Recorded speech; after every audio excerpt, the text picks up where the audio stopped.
Chapter 39-32. Fengjiu held the curtain and looked outside. He smiled and said, "What's wrong with that? Since he wants to save people, let him do it. He's only been saving people along the way and hasn't asked us to help him. At most, we'll just slow down the journey." She smiled and said, "Since he's not in a hurry, there's no need for us to be in a hurry." Her words seemed to be right. Everyone thought to themselves and waited here. Sure enough, not long after, they saw the monk come back. However, unlike before, he was followed by a woman. Look, the monk came back with a woman. Hui Lang winked and said with a teasing look on his face. In the past, he didn't bring back the people he saved. Why did he bring back a woman this time? Du Fan also raised his eyebrows and looked surprised. Qi Kong glanced and said, "He's probably worried. This is the wilderness, and that woman seems to be heavily injured." Fengjiu looked at the monk and the woman. The former walked slowly with his eyebrows lowered. The latter's face was pale and there were bloodstains and wounds on her body. Moreover, she was walking with a limp. It seemed that she had hurt her foot. "Qin Xin, go and bandage that woman's wounds. We'll rest here for a while." Fengjiu gestured for Qin Xian to help. He also got out of the carriage and wanted to walk with the child. "Yes." Qin Xian responded and walked toward Reverend Yi Jia and the woman.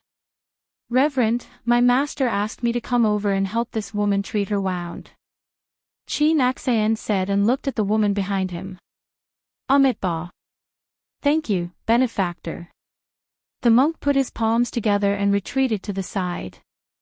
The pale-faced woman looked at the people in front of her and couldn't help but feel a little timid. She looked at the carriage again, but she couldn't see the people in the carriage. She only saw the handsome men and beautiful women around the carriage. "Miss, sit here," Qin Xian said and gestured for her to sit down. At the same time, she took out some medicine from her space. "Thank you for your trouble, Mississippi," the woman bowed before sitting down at the side. She then looked at the people resting around the carriage. Even though she had seen many outstanding people, she had rarely seen people with such outstanding temperaments like these people. They were the young masters of aristocratic families. Or was he a disciple of a family? Or a new talent of the sect? Why were all of them so graceful and imposing? Withdrawing her gaze, the woman looked at Qin Xian. Seeing that Qin Xian was concentrating on cleaning her wound without even asking her a single question, she felt even more uncertain. Who were these people? How could she be with a monk? She's only sprained her ankle, but her other wounds aren't too serious either. With proper rest, she'll recover in less than 2 days, Qin Xin said as she packed up her things. She took a glance at the woman before returning to the carriage. At that moment, in the carriage, Monk was talking to Fengjiu. "Oh. So you want to take her with you?" Fengjiu raised her eyebrows and looked at Master Yi Jia. "No, I just want to put her down when we reach a place with other people." Monk lowered his eyes and said. Fengjiu smiled and said, "Reverend, she is not an ordinary person. She is a cultivator. Even if she is injured, I think she can still walk on her own." Chapter 39-33. Amitba. "When we reach the village or the city, I will let her leave on her own," the monk said and bowed to Fengjiu. Then, he walked towards the girl. Fengjiu carried the 2 children and walked around. When she was about to return to the carriage to continue their journey, she suddenly heard messy footsteps coming towards them. She looked in that direction and was a little surprised. There were very few people in this place. How could there be messy footsteps? Moreover, that direction seemed to be the direction where the monk and the girl came from. "Amitba." The monk sighed softly. Looking at the 20 or so people coming from that direction, he said regretfully, "I let them live, but I didn't expect them to bring people here." "Master, do you kill?" Luo Yu looked at the monk with a smile, as if he was watching a good show. I don't kill. The monk said and added, but if it's someone who is wicked beyond redemption, I will get rid of him. It seems that you are not a stubborn person, Hui Lang said and was a little surprised. Perhaps it was because they had been traveling together for a few days and he often saw him meddling in other people's business. Hui Lang's words became more casual. Monk. Hand them over to us. Hey, look, these girls are even prettier than the previous one, the leader of the group said and looked straight at Qin Xan and Bai Qingqing. Seeing those people looking at them, the two girls only glanced at them coldly and retreated to the side of the carriage. Big brother, these people don't look like ordinary people. Could he be the son of some aristocratic family? You see, all of them look so outstanding. Don't provoke someone you shouldn't provoke. A tall and thin man at the back said, looking at the group of people with some fear. Ha ha ha ha ha. Two children's giggles came from the carriage. The two ignorant children were playing with Fengjiu in the carriage and laughed happily. Listen, there are children's laughter. It seems that they are just a parade of some rich family. As the leader spoke, his eyes were still fixed on Qin Xan and Bai Qingqing. There were only two beautiful women in his eyes. Quick, catch them for me. The man said and added, be careful, don't hurt the two beauties. Du Fan and the others leisurely glanced at those people. They really couldn't put these rogue cultivators in their eyes. To them, that little bit of strength was really not enough. Master, what do you think we should do with these people? Du Fan asked as he gently fanned himself with the fan in his hand. He looked at the monk with a smile. Amitabha, let this poor monk handle it. As he spoke, he took off a string of Buddhist prayer beads from his neck and threw them at those people. When the Buddhist prayer beads were thrown, he clasped his hands together and chanted. Look, the monk's Buddhist prayer beads are actually a magic weapon. Hui Lang looked at the string of Buddhist prayer beads that had become bigger in surprise. He saw that the Buddhist prayer beads had trapped more than 20 rogue cultivators in it. A Buddhist light was released from the Buddhist prayer beads, which shocked them and made them unable to escape. Those people held their heads and rolled on the ground. Vaguely, they heard a complicated and incomprehensible Buddhist chant coming from the monk's mouth. Accompanied by the Buddhist light, it enveloped those people. Chapter 39-34.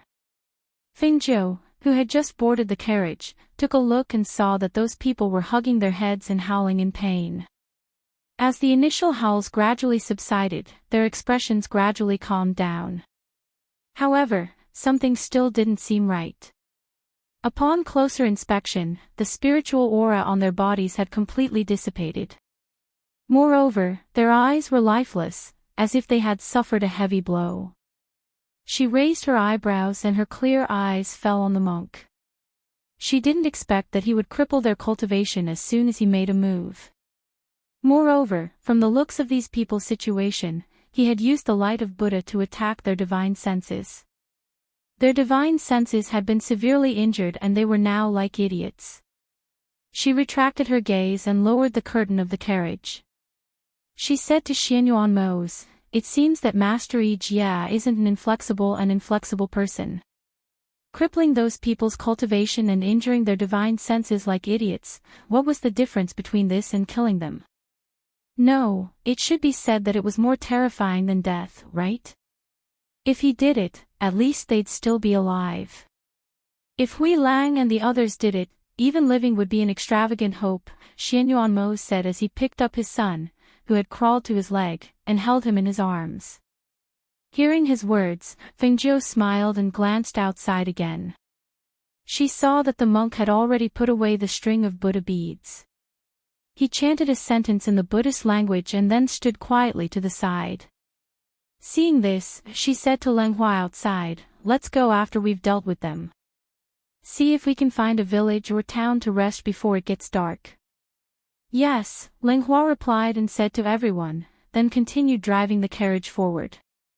However, along the way, they didn't expect to see any villages or towns. On the other side, the sky gradually darkened as if it was going to rain. Master, it looks like it's going to rain. There doesn't seem to be any shelter around here, Linghua said and looked up at the sky. Xianyuanmos lifted the curtain and looked at the sky. His brows furrowed, and he said, this rain should be extremely heavy, and it should be accompanied by thunder. Let's speed up and see if there's any shelter up ahead. Yes, Linghua replied. Then, he saw the monk walking behind him come forward. Benefactor, there will be a fork in the road ahead. Take the road on the right and walk for a while before you reach a ruined temple. We can take shelter there from the rain. Upon hearing this, Linghua glanced at the monk and asked, Master, have you been there before? I've been here before, so I'm quite familiar with this area. He put his palms together and said. Linghua, listen to the master. Turn right when you reach the fork. Fengzhou's voice came from the carriage. Yes. Linghua replied and sped up the carriage. Du Fan and the others who were following him on his left and right stood with their hands behind their backs. Their figures swept against the wind, and their speed also increased rapidly. The woman following behind them was already injured. In addition, her strength was not as strong as theirs. At this moment, when she saw them speed up, her speed fell behind. She could not help but feel anxious. Benefactor, it doesn't matter if you're slower. You're injured. Even if you're not injured, you can't keep up with their speed. The monk walked unhurriedly beside the woman and said. He was not anxious to be left behind when the group in front of them sped up. Instead, he walked at a steady pace.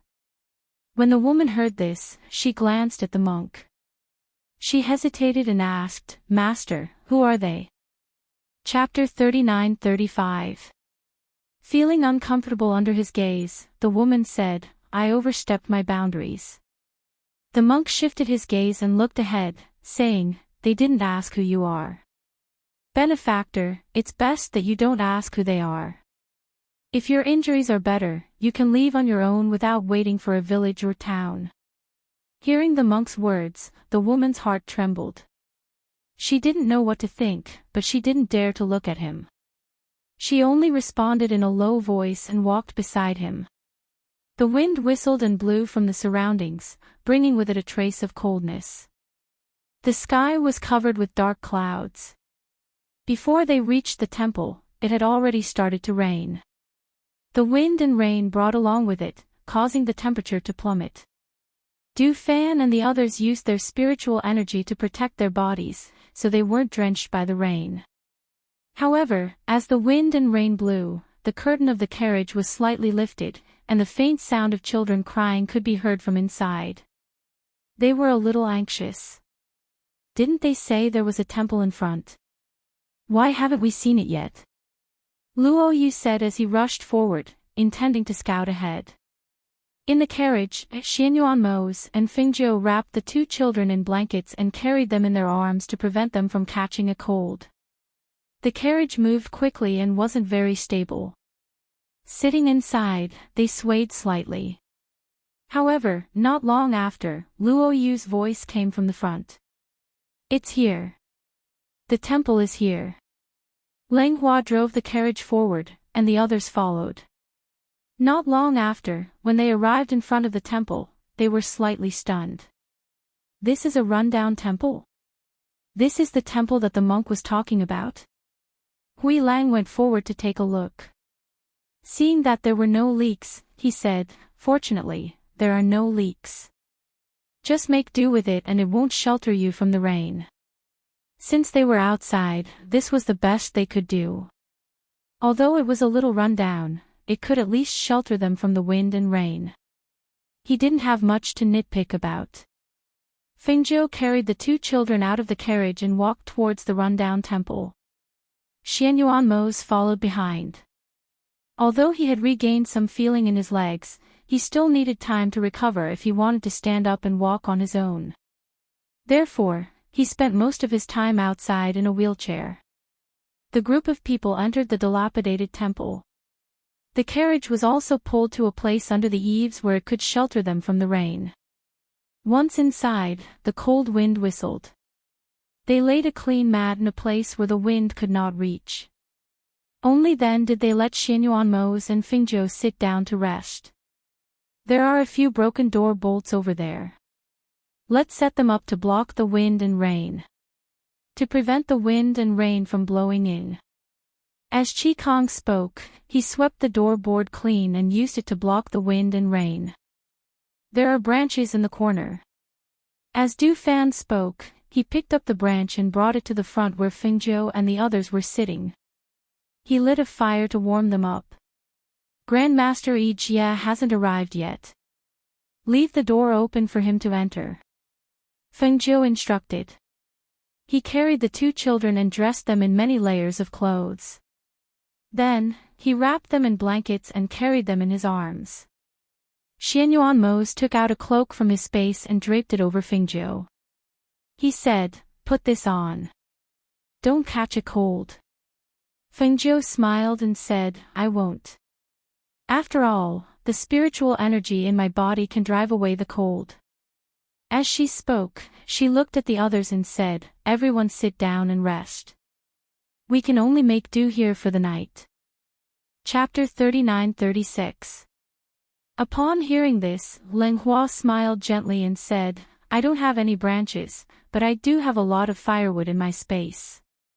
Du Fan was startled and asked, "Firewood? When did you start storing firewood in your space?" "We haven't lived in this house for long, but everything inside is complete. When I tidied up the house, I brought everything that might be useful," Leng Hua said gently. After all, he was born poor, so there were many things that he wouldn't waste. In particular, he had several space rings that could store a lot of things. Therefore, when they were about to leave, he would take most of the things with him in case they would be useful in the future. "Ha ha ha, Leng Hua, we can rest assured when you do things." Luo Yu patted him on the shoulder and said, "Then light another bonfire here. At least it'll be warmer." Thus, Leng Hua reached out and took out the firewood from his space and piled it to the side. "I'll cook some porridge for the young masters," Qi Naxian said with a smile as she prepared to cook the porridge. As they spoke, they heard footsteps coming from outside. Not long after, they saw the monk and the woman walk in. They looked over and saw that there wasn't a single drop of water on the monk's body, but the woman's clothes and hair were wet. "Master, come over here and warm yourself by the fire," Fengzhou said with a smile and invited him to sit by the fire. "Thank you, almsgiver," the monk said as he walked forward. The woman hesitated for a moment. Just as she was about to follow him, Ling Shuang stopped her. "Go over there," Leng Hua said and gestured to a corner. Frightened by his indifference and imposing manner, the woman didn't dare to say anything. She just responded and walked to the corner. "Master, have some dry food." Leng Hua took out the dry food and took out a barbecue rack from his space to heat it up over the fire. "Thank you, almsgiver," Monkey Jie said as he took the rations and tore off a small piece to eat. Hui Lang saw him eating by himself and ignoring the woman in the corner, so he purposely asked with a grin, "Monk, you're a monk after all. Why are you eating all the food you have and not giving some to the woman you saved?" Fengzhou looked at him disapprovingly. He felt that Hui Lang had gone overboard. Noticing Fengzhou's gaze, Hui Lang rubbed his nose and smiled awkwardly. "Madam, I'm just curious." He didn't have any ill intentions. He just wanted to know why the monk could eat the food without asking the woman if she wanted to eat. Monkey just swallowed a piece of dry rations before saying, "This penniless monk can't even save myself, so how can I save others?" Hui Lang was perplexed by the genteel words. He looked at Du Fan and asked in a low voice, "What does he mean?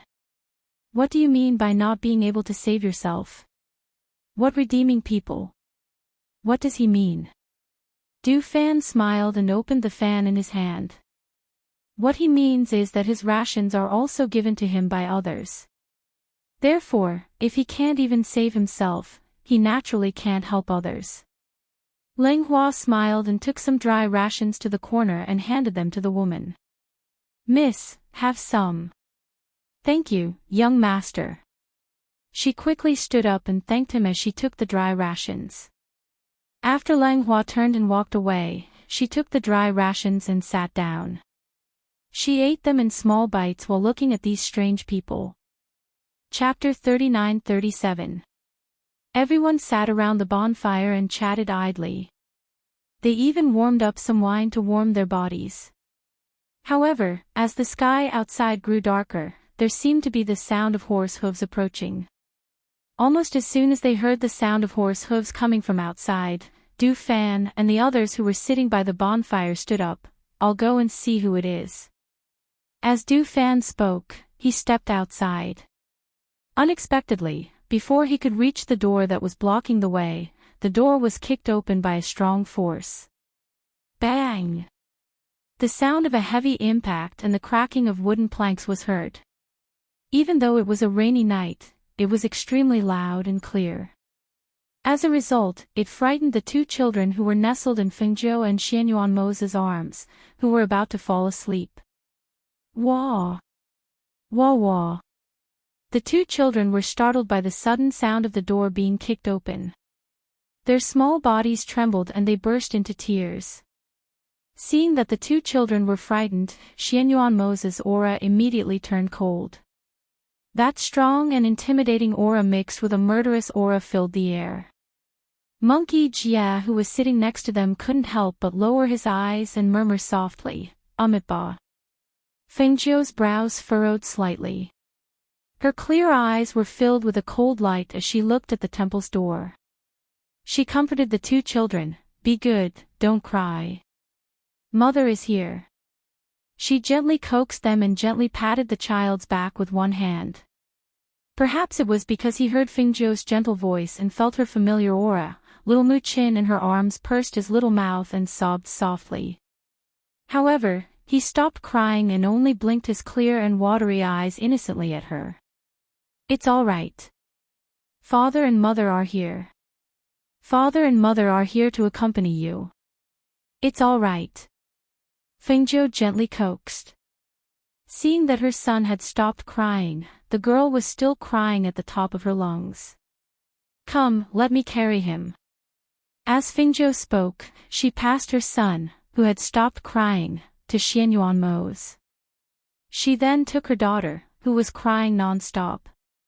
Xianyuanmo's was worried that his aura would scare the child, so when he heard Fengzhou's voice, he restrained his anger and hugged his son, who was blinking at him, and ordered in a deep voice, "Don't let any of them in." His deep voice was filled with a powerful aura. Even though it was just a sentence, it was enough to make people feel an intimidating pressure. Hui Lang and the others were already angry when they saw the people outside kick open the door and scare the two children. Now that they heard their master's words, they immediately stood up. He really needs to be taught a lesson. As Hui Lang spoke, he prepared to attack the person who kicked the door open. Who would have thought that Du Fan, who had stepped forward first, had already sent out a stream of air with the fan in his hand when the person kicked the wooden door open and stepped in. Whoosh! Bang! With a whoosh, the stream of air from the fan attacked the person who was stepping in at a speed that was too fast for one to cover one's ears. With a muffled groan, the person's figure flew backward until he fell into the wind outside. Pooh! The person who fell to the ground clutched his chest and spat out a mouthful of blood. He tried to stand up, but who knew that he would fall back down halfway. Chapter 39-38. Useless people. Kill them. The voice that came from the carriage was low and vicious. The moment the voice echoed, the face of the cultivator on the ground turned pale. Before he could beg for mercy, the cultivator in front of him moved. A ray of cold light flashed by and cut off the cultivator's head with one slash. This scene was witnessed by Du Fan, Hui Lang, and the others who were standing at the entrance of the temple. They saw that person's head and body scattered on the ground in the wind and rain. His blood flowed into the soil along with the rain. When they saw that those people were all expressionless, they instinctively became vigilant and carefully sized up those people outside. They saw that there were about 30 people in the group outside. There were about 10 people in front of each group. These people were all riding horses and wearing special armor. They were protecting the luxurious carriage in the middle. They couldn't see who was inside the carriage, but they could tell that the cultivators riding the horses were all rare experts. The most important thing was the baleful aura on their bodies. That's right, it was baleful aura. It was the kind of baleful aura that only people whose hands were stained with blood would have. These people had it. If there was a difference between these people and their baleful aura, it could only be said that their baleful aura was restrained, while these people's baleful aura was released. The rain fell from their bodies. They didn't use spiritual energy to protect their bodies. Instead, they allowed the rain to fall on their bodies and drench them. At first glance, the horses they rode looked like ordinary horses. However, upon closer inspection, it wasn't difficult to see that they were single-horned spirit beasts. Who were these people who suddenly appeared in the rainy night? What kind of person would he be if he would open his mouth and kill the people under him? Before seeing the other party, just by looking at these cultivators riding on spirit beasts and horses, they could conclude that no matter who the other party was, they were not good people. Furthermore, they could be classified as a dangerous person. Give up the temple and I can consider leaving your corpses intact. An arrogant and sinister voice came from the luxurious carriage. When Lang Hua and the others heard this, they sneered, "Leave our corpses intact. How arrogant! I'd like to see if I really have that ability," Hui Lang said. In the next moment, his figure swept out and attacked the cultivator in front of him. His attack was extremely fast, and it was a killing move. However, what he did not expect was that the move that he thought would be able to kill his opponent with one strike only scratched his shoulder. Seeing the cultivator quickly retreat, Hui Lang stared at him, then looked at the sword in his hand, and said, "The armor you're wearing is quite thick. That sword didn't make you bleed." He held the long sword in his hand, and the spiritual energy in his body surged. A sharp sword aura accompanied his figure as it swept out. This attack avoided the place where the opponent was wearing armor, and instead focused on other weak spots.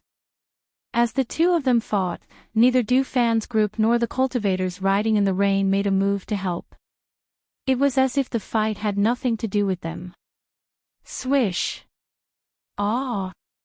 A swift and fierce stream of air gushed out and an arm was chopped off and sent flying. Blood spurted out and the sword slashed out once more. A miserable shriek rang out as the battle between the two of them came to an end. Chapter 39-39. The horsemen narrowed their eyes when they saw this scene. They did not expect the people in this rundown temple to be so strong. The person sitting in the luxurious carriage was silent for a while. Then a cold word came out from his mouth. "Kill." After the horsemen were killed by Hui Lang, the other party did not retreat but instead stared at them. Du Fan and the others were already on guard. Therefore, when they heard the cold and murderous voice, they quickly spread out and guarded the four corners of the rundown temple, not letting the battle outside affect their master.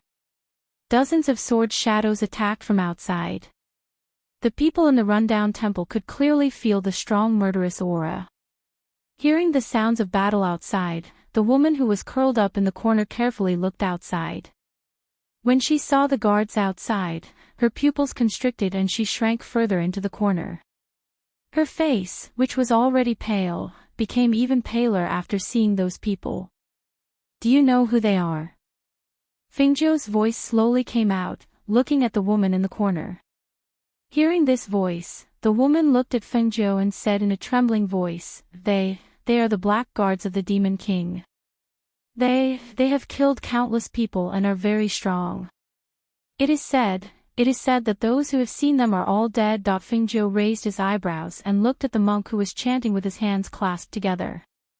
He asked, "Master, have you heard of them?" Amitabha. Everyone in this area knows of the Azura King's great name. It's just that this poor monk has never met you before, he said slowly and looked outside. The windshield door had been kicked down. Sitting in his position, he could see the battle outside and the luxurious black carriage in the wind and rain. However, in addition to these, he also saw a strong and cold aura around the carriage, as well as countless grievances and the smell of blood. He sighed softly and murmured Buddhist words. Then, he lowered his eyes and silently chanted Buddhist scriptures. Under the watchful eyes of so many people, she could not send the two children into the space. Therefore, she handed the children to Xianyuanmos and said, "Take care of the children. I will go take a look." "Yes." Xianyuanmos responded and placed the two children beside him. He used his own aura to protect them so that they would not be affected by the murderous aura and powerful pressure outside. Fengjiu walked to the entrance of the temple and watched. The 8 captains of the Phoenix Guard, Du Fan, Hui Lang, and the others had all joined the battle. Leng Hua, Bei Qingqing, and Leng Shuang, Qin Axan, and the others were guarding the entrance of the temple. In the dark, Ying Yi was keeping watch. The saber lights and sword shadows flashed in the wind and rain. A horrifying murderous aura tore through the rain. The smell of blood, together with the aura of death, permeated the air and was washed away by the rain. The luxurious black carriage was still parked there, neither advancing nor retreating. The surrounding sword chi was unable to harm him at all. Was the Azura King the one sitting inside? She observed these cavalry guards. They were not as strong as Qi Kong and the others, but they were well trained. Perhaps they knew that they were no match for Qi Kong and the others in a one-on-one battle, so they set up a killing formation. They attacked together and retreated together. Their cooperation was flawless.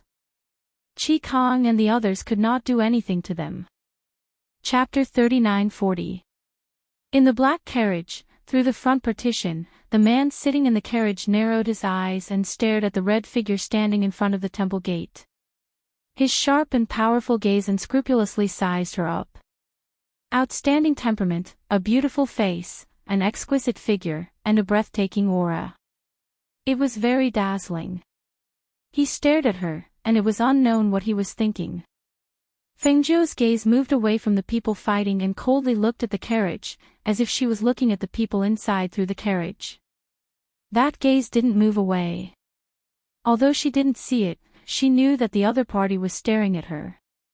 That gaze was aggressive and unscrupulous. Her palm moved and a silver needle was clamped between her fingertips. She looked at the people fighting and her gaze swept over one of the people in the attack formation. She moved the spiritual power in her hand and a cold light instantly attacked. There was a slight sound of air being covered by the wind and rain, and a cold light flashed. Just as the silver needle was about to shoot into one of the people's body, a clang was heard. She watched as the light streaked across the rainy night and hit the silver needle, knocking it to the ground. Fengjiu raised her eyebrows and looked at the silver needle being knocked to the ground, and the corners of her lips curled up in surprise. In the next moment, she moved her hand again and several silver needles shot out. As expected, the person in the carriage attacked again. Just as the several streams of air were released, she flipped her palm and a palm wind shot out with the force of thunder towards the carriage. A powerful aura accompanied by wind blades swept out, and the wind and rain in the air were blown to the side and rolled toward the carriage. The one-horned spirit horse in front of the carriage was panicked by the attack of the air and retracted its front hooves, raising its head and neighing. The carriage shook because of the spirit horse's panic. The two guards riding the carriage quickly tightened the reins. At this time, a stream of air came out of the carriage and pushed the spirit horses back, making them stay on the ground. At the same time, it also stabilized the shaking carriage. Fengjiu's eyes flashed when she saw the carriage being pushed back. Her hand flashed, and a sword chi shot out at the two spirit horses pulling the carriage at a speed that was too fast for one to cover their ears. When the other party saw Fengjiu making a move, he also made a move to block it. Surprisingly, he was also able to neutralize Fengzhou's attack. The two of them, one standing under the eaves and the other sitting in the carriage, exchanged blows. Whoosh! Boom! The sharp sound of air currents streaked across the rainy night. The two air currents fiercely collided with each other, producing a loud rumbling sound. The powerful air currents rippled out like water ripples. The two chi blended together and attacked the two groups of people who were fighting. Pooh! The air hit Chi Kong and the other guards, and the two people fighting were instantly scattered. Chi Kong and the others were stronger, and they quickly stabilized their bodies and retreated. However, the other party's strength was not as strong as Chi Kong and the others. After being hit, some of them spat out blood, some groaned, and some fell to the ground. Seeing this scene, Fengzhou put one hand behind her back and raised the other hand, indicating Chi Kong and the others to retreat to the side. The other party also retreated at this moment and stood guard beside the black carriage, waiting for orders from the carriage. Chapter 39-41. Fengzhou's lips curled into a cold smile when she saw the figure charging towards her. Her opponent was at the level of a high god while she had yet to fully recover her powers. It could be said that there was still some distance between them if they really fought. Earlier on, the two of them seemed to be evenly matched. If they were to fight again, she might be the one at a disadvantage. Furthermore, she did not want to fight with her opponent directly. Hence, when she saw that the figure was attacking her directly, she moved her lips and spoke in a clear and cold voice. Fire Phoenix.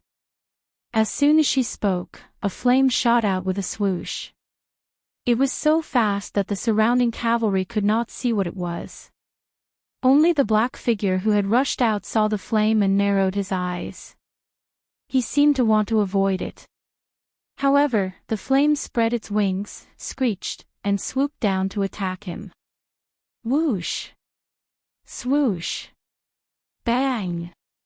The man used all his strength to resist. His powerful aura collided with the air current of the Fire Phoenix. The two forces fought against each other and the air current surged in both directions. The man was pushed back by the air current of the Fire Phoenix until his body could no longer withstand the powerful ancient aura and the terrifying air current. He was finally sent flying with a bang. Pfft! The man spat out a mouthful of blood. The robe in front of his chest had been burned by the Fire Phoenix's flames. A faint burnt smell filled the air. The man screamed, as if he was in great pain. His body flipped in mid-air and quickly steadied himself before landing on the ground. However, after landing on the ground, he swayed as if he was about to fall over at any time. The Fire Phoenix did not give him any time to catch his breath. It spread its powerful wings and flew up again with flames.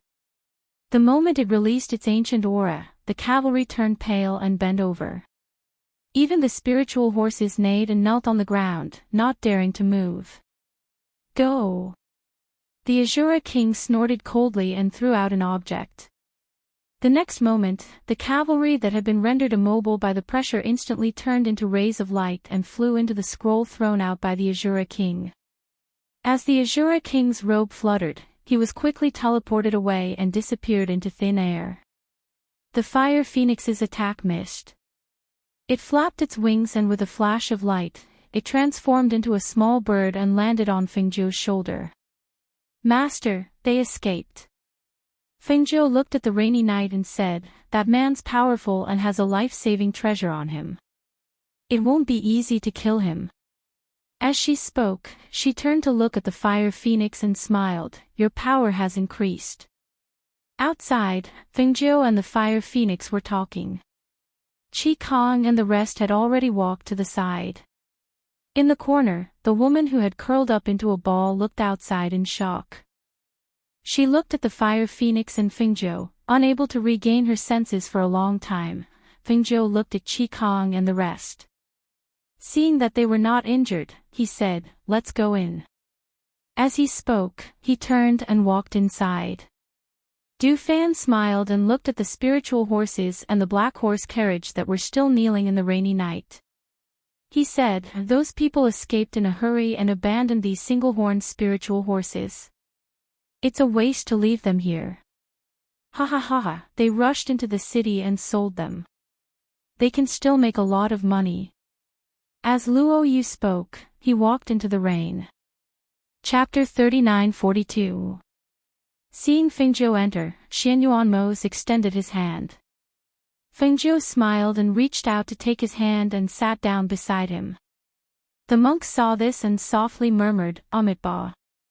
Then he lowered his eyes and silently recited the Heart Sutra. "How is it?" Xianyuanmos asked. Although it was a sentence that came out of nowhere, Fengjiu knew what he meant. She said, "He's very strong, and his cultivation method is very strange. I reckon that even if Qi Kong and the others fought with him, it would be very difficult for them to defeat him."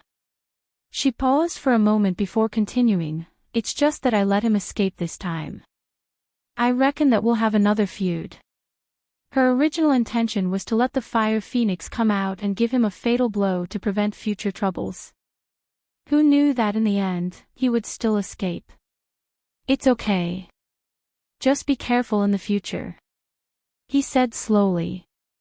That night, the rain continued to fall. Some distance away, the Azura King and his men were in a sorry state as they were drenched in the rain. The cavalry used their cloaks to shield the Demon King from the rain. However, the rain was too heavy. The rainwater seeped through the cloaks and dripped onto his head and the mask on his face. She couldn't see his face, but she could see his red hair, which was different from ordinary people's, and his cold eyes, which were suffused with a bloody light. His chest was burnt, but at this moment, under the rain, the smell of burnt flesh had already dissipated. Only a piece of burnt flesh was left, and it was a ghastly sight.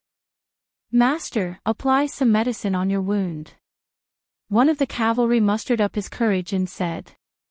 But who knew that as soon as he spoke, he was sent flying by a gust of wind and landed heavily on the mountain path. The Demon King's gaze was gloomy as he looked at the cavalry who had been sent flying and was kneeling on the ground. His gloomy voice was filled with hostility. "This wound is my humiliation. I want to keep it as a constant reminder." Hearing this, the cavalry did not dare to say anything about applying medicine. However, one of them hesitated and said, "Master, who are those people? How can they be so strong? And that fire bird, isn't that the ancient divine beast Fire Phoenix?"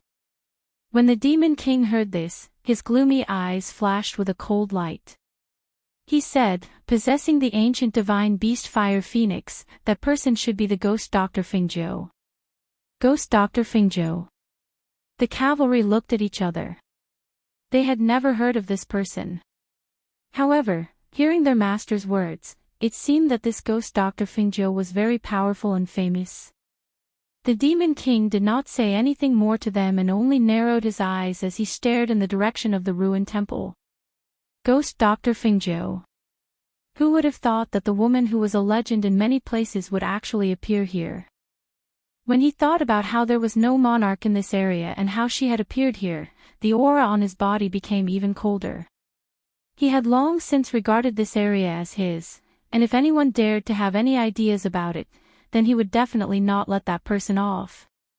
As for the ghost Dr. Fengjiu, that woman, not only did she possess great power and stunning beauty, she was also a legend in many places. If he, just as this thought flashed through his mind, a dazzling bolt of lightning suddenly streaked across the sky. Then, with a loud bang, a bolt of heavenly lightning struck down from the sky with a cracking sound. It struck the tree that the Azura King was sitting on at a speed that was too fast for one to cover their ears. Bang! Chapter 39:43. Kacha. The large tree was split into two halves with a kacha and the flames started to burn. Those people finally regained their senses and quickly dodged. However, their bodies were already charred by the lightning and they were in a sorry state.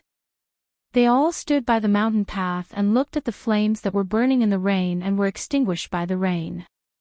They were all stunned. With their cultivation and strength, they were actually struck by lightning on this rainy day.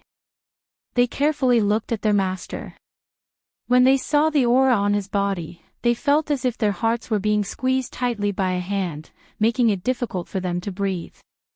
In particular, when they saw that the ends of his scarlet-red hair were stained with sparks of fire, and there was a trace of a burnt smell, it made them feel even more terrified. They did not have the guts to step forward and extinguish the fire for their master. However, when they saw the small flame burning his hair, they were extremely terrified. Fortunately, not long after, they saw him raise his hand and extinguish the small flame at the tip of his hair. Only then did they secretly heave a sigh of relief. The rain continued to fall and there was nowhere to shelter them from the rain. The guards could only endure the fear in their hearts and step forward to block the rain for their master. At this moment, the Demon King's body was filled with a murderous aura. That ruthless aura made the people around him not dare to breathe loudly. They could only hope that the rain would stop as soon as possible. However, the rain continued to fall until the next morning before gradually stopping. Fengjiu and the rest who were in the rundown temple walked out when they saw that the rain had stopped. The sky after the rain was exceptionally blue and the air was very fresh. Fengjiu looked at the spirit horses that were tied together outside and could not help but smile. "Master, are we going to continue our journey?" Du Fan asked. He was already sitting in the black horse carriage and was prepared to bring the carriage along to sell it. After all, these were their spoils of war. Let's go. Ride the spirit horses and sit in the carriage. It's faster to walk." Fengjiu smiled and let them choose their own. He turned around and said to the monk, "Master, you can sit in the carriage."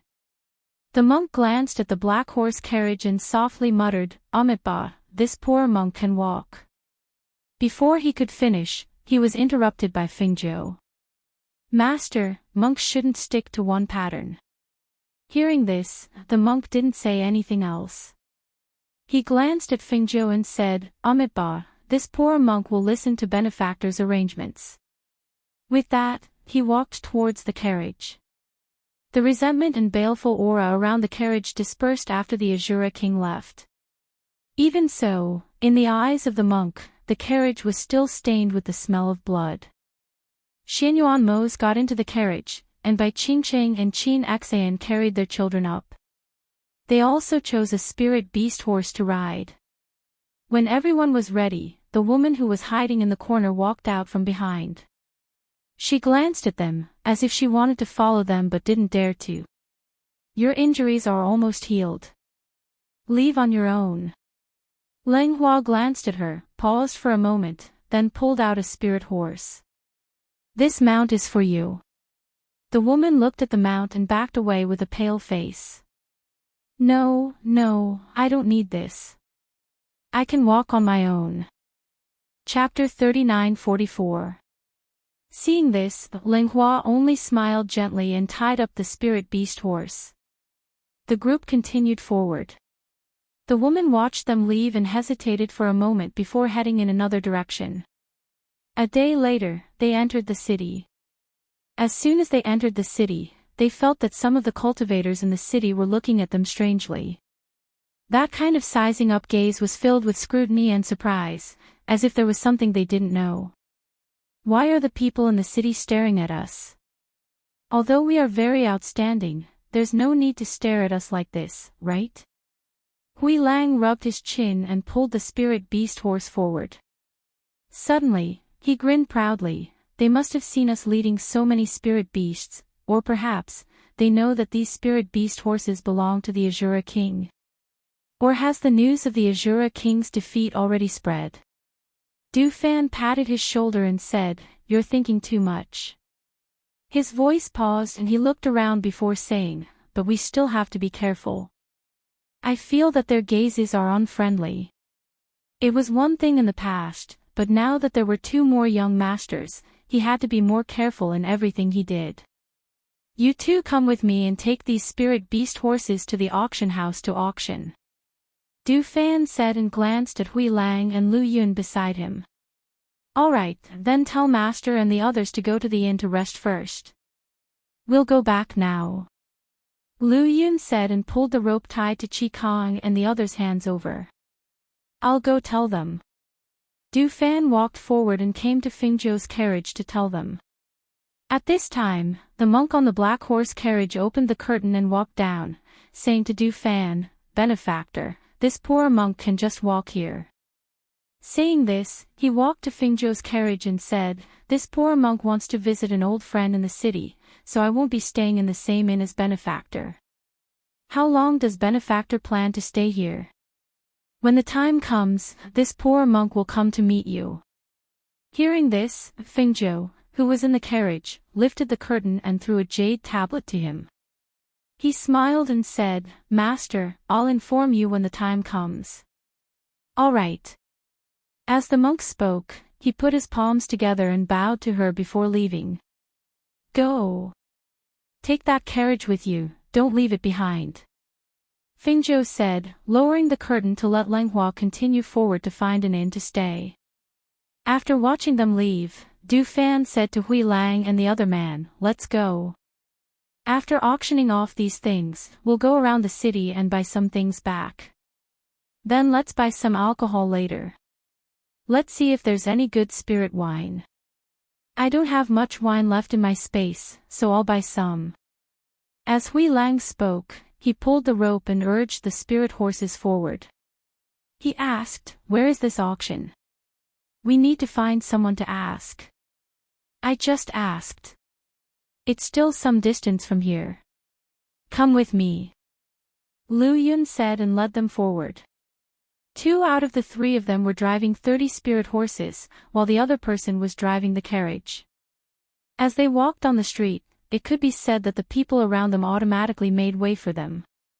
Each and every one of them was looking at them strangely. Seeing the 3 of them going to the auction house, a few rogue cultivators who were drinking tea on the side of the road looked at each other and asked, Is it these people? Chapter 39:45. When Du Fan and the others brought the spirit horses to the auction house, the middle-aged man at the reception looked at the spirit horses with cold sweat and gulped. What? You're not going to accept them? Du Fan raised his eyebrows and looked at him.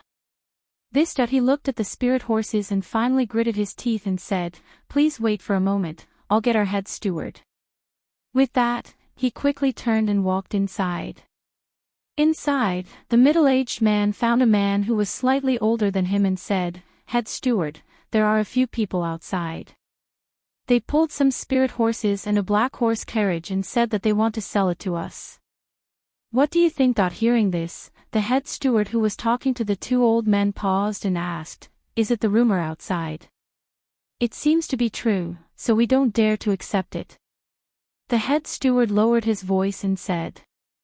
The 2 old men who were drinking tea at the side heard this and looked at each other. One of them smiled and said, I'm curious, what is it that your auction house doesn't dare to accept?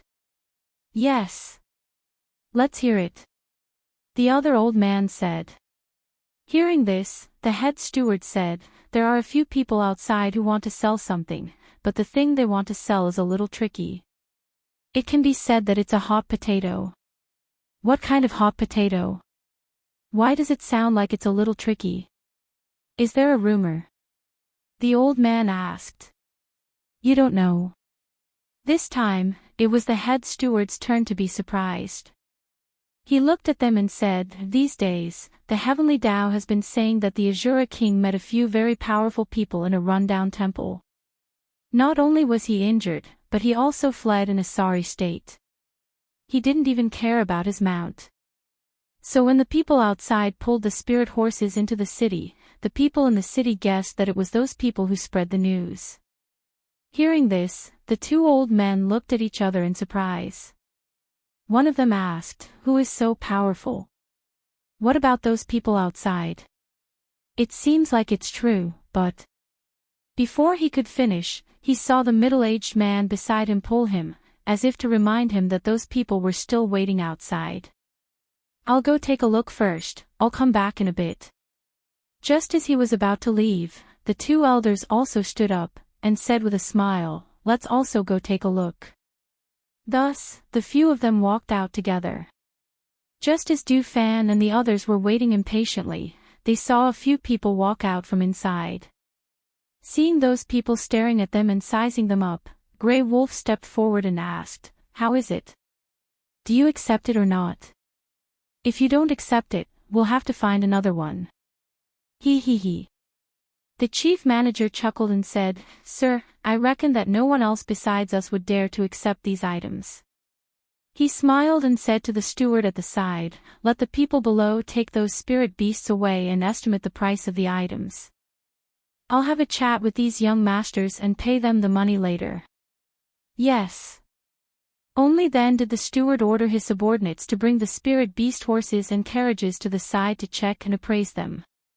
Sirs, please come in and have some tea. The great manager said and gestured for them to enter. Seeing this, Du Fan nodded at Hui Lang and the others, then stepped inside. Not long after they sat down inside, Hui Lang asked, what do you mean by what you said just now? What do you mean that no one else would dare to accept it? Do you know where our items came from? Chapter 39:46. Seeing this, Du Fan smiled. It seemed that this auction house had a very strong backer as well. Do you know what rumors have been spreading about you recently? The head manager asked as his gaze fell upon them. Du Fan smiled, it doesn't matter what rumors have been spreading, because we don't care. Hearing this confidence, the head manager's eyes flashed, you're very confident. Since that's the case, I won't say much. When the two elders heard this, they could not help but glance at the head manager. They looked at each other, and one of them could not help but ask, did you really fight with the Azura King? It said that they threw away their armor and fled, is that true? If it wasn't true, these things wouldn't be here. Hui Lang grinned and took a bite of the pastry on the table, you dare to accept these things from us, it seems that you're quite brave. When they heard this, they only smiled and did not say anything. The Azura King was not the only force on this mainland. Since they dared to accept these things, they naturally had a certain backing. If you have other things in the future, you can also bring them to us. The head manager said to them. Just as he was about to say something else, a white-haired elder walked in from outside. When he saw the elder, a strange look flashed across the head manager's eyes. He quickly stood up and bowed, Elder Lin. Greetings, Elder Lin. The two elders at the side also hurriedly stood up and bowed. Compared to how casual they were before, they were now much more restrained because of the elder's appearance. The elder responded, but did not look at them. Instead, his gaze fell upon Du Fan and the others. His gaze was scrutinizing and sizing them up, and there was also an obvious aura of a superior. As the elder sized them up, Du Fan and the others also looked at him. A trace of surprise flashed across their hearts, because the elder's aura was very unfathomable, giving them a very dangerous feeling. You may leave. He waved his hand, gesturing for the head manager and the other two to leave. Hearing this, the head manager and the other two looked at each other before replying, yes. Then, they respectfully left. Seeing this, Du Fan raised an eyebrow and said to the manager, tell the cashier to hurry up. We don't have much time to wait here. Are you the ghost doctor's underlings? The old man asked, looking at them. Without waiting for them to speak, he said, since the few of you are here, it seems that the ghost doctor is also here.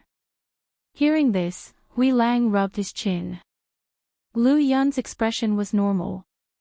Du Fan brushed his robe and stood up. He said to Hui Lang and Lu Yun, let's go. He's going to collect the debt. Perhaps because he was ignored, the old man's face darkened. He clasped his hands behind his back and narrowed his eyes as he watched them leave. He did not follow them. However, after they had collected the debt and left the auction house, the old man with his hands behind his back also walked out. He restrained his aura and followed behind them. Du Fan and the others took the money from selling their items and walked into the wine shop. After buying some things and putting them into the space, the three of them turned into an alley. Chapter 39:47. Hee, I was wondering who had the guts to follow us. I didn't expect it to be you. He rubbed his fists and stretched his muscles, making cracking sounds as he approached step by step. Lu Yun stood on the wall of the alley and looked at the old man who was surrounded in the middle. His spiritual power surged as if he was ready to make a move at any time. The fan in Du Fan's hand opened with a swoosh and he fanned himself from time to time. With a cordial smile on his face, he looked at the old man and said, "What do you want to do?" The old man looked at Du Fan and felt that although he was smiling, it made his hair stand on end. Moreover, his aura seemed to have been released, which was different from when he was in the auction house. Could it be that this was their true strength and the momentum they should have?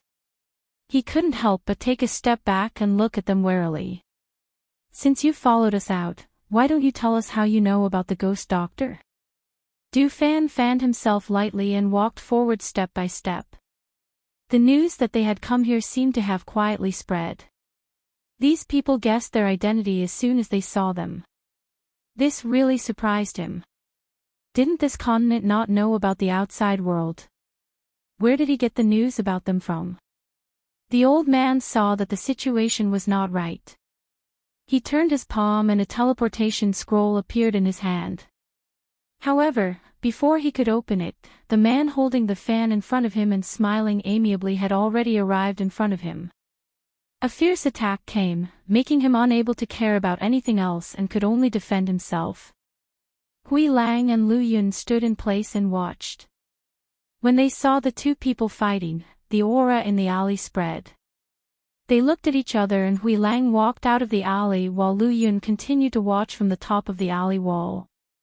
Because of their fight, the increase in their combat strength, the fluctuation of energy, and the aura of powerhouses spread out, some nearby cultivators noticed and came over to see what was going on.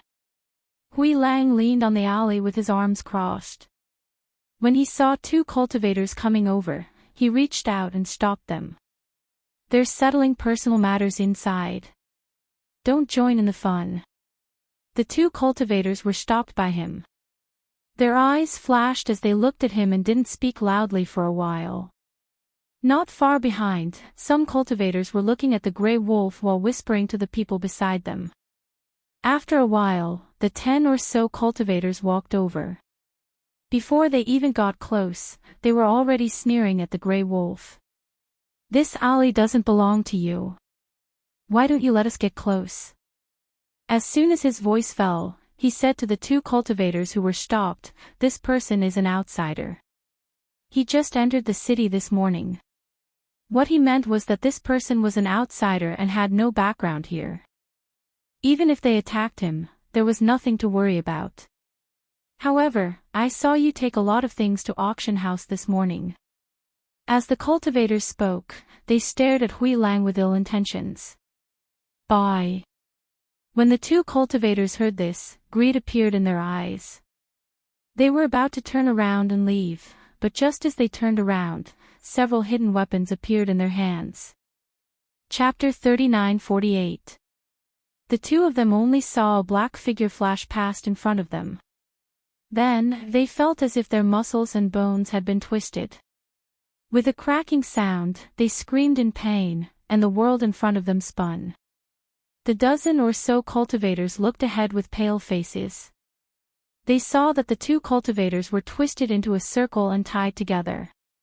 Their bodies were arched backward, and only their abdomens were stuck to the ground. Their hands and feet were twisted and tied together. There was no rope, but they were twisted and tied together. Hearing the screams of the two people, cold sweat broke out on their foreheads, and they could not help but step back.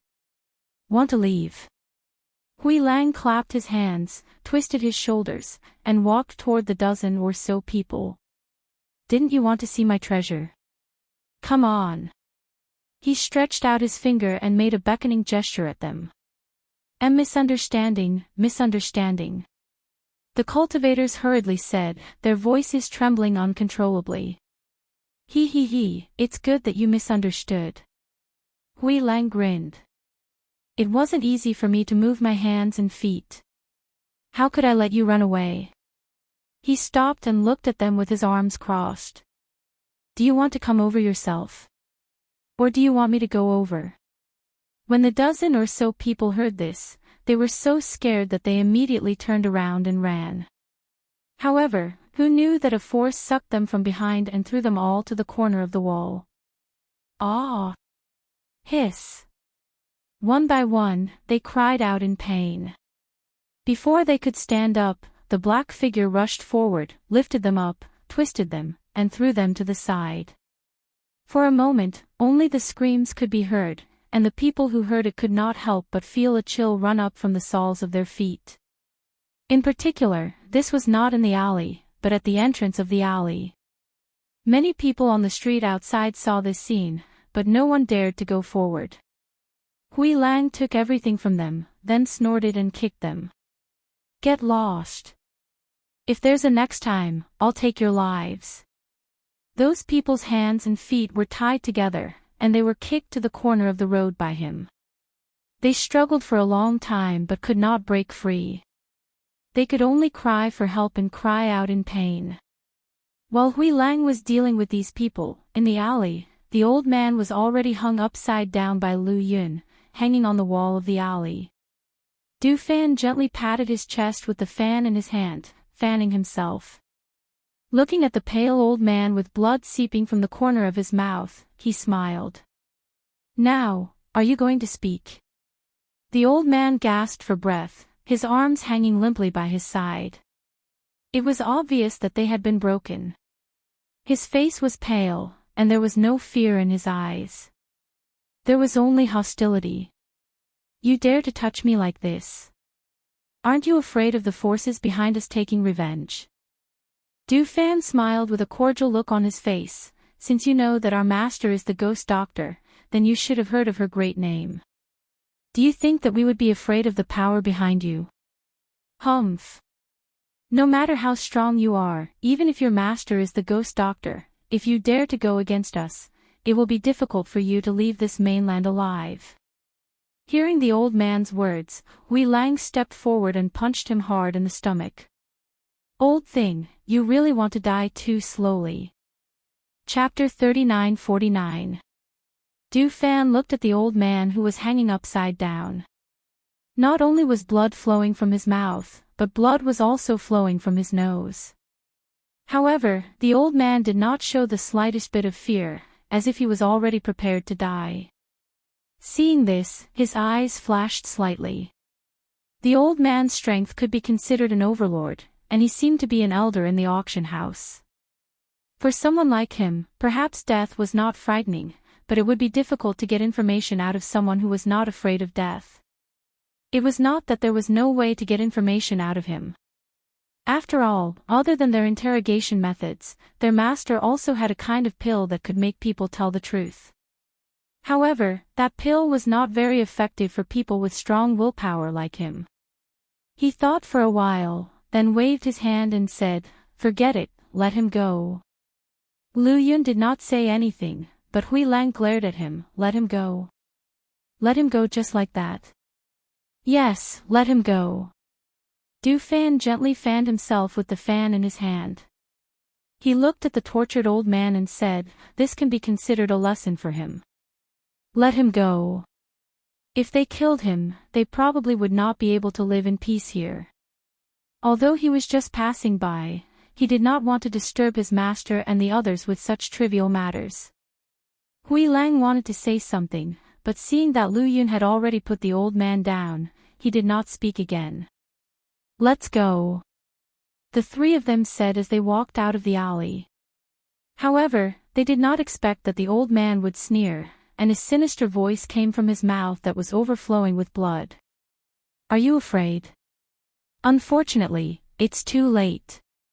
Hearing this, Du Fan raised his eyebrows and looked back at him.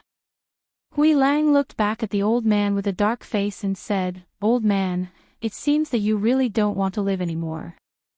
They had already spared his life, but he still dared to provoke them again and again. They really did not know what he was thinking. "Should we take him back?" Lu Yun looked at Du Fan and asked. He felt that leaving the old man here would be a disaster. Who knew what he would do when he turned around? Du Fan shook his head and said, "Let's go.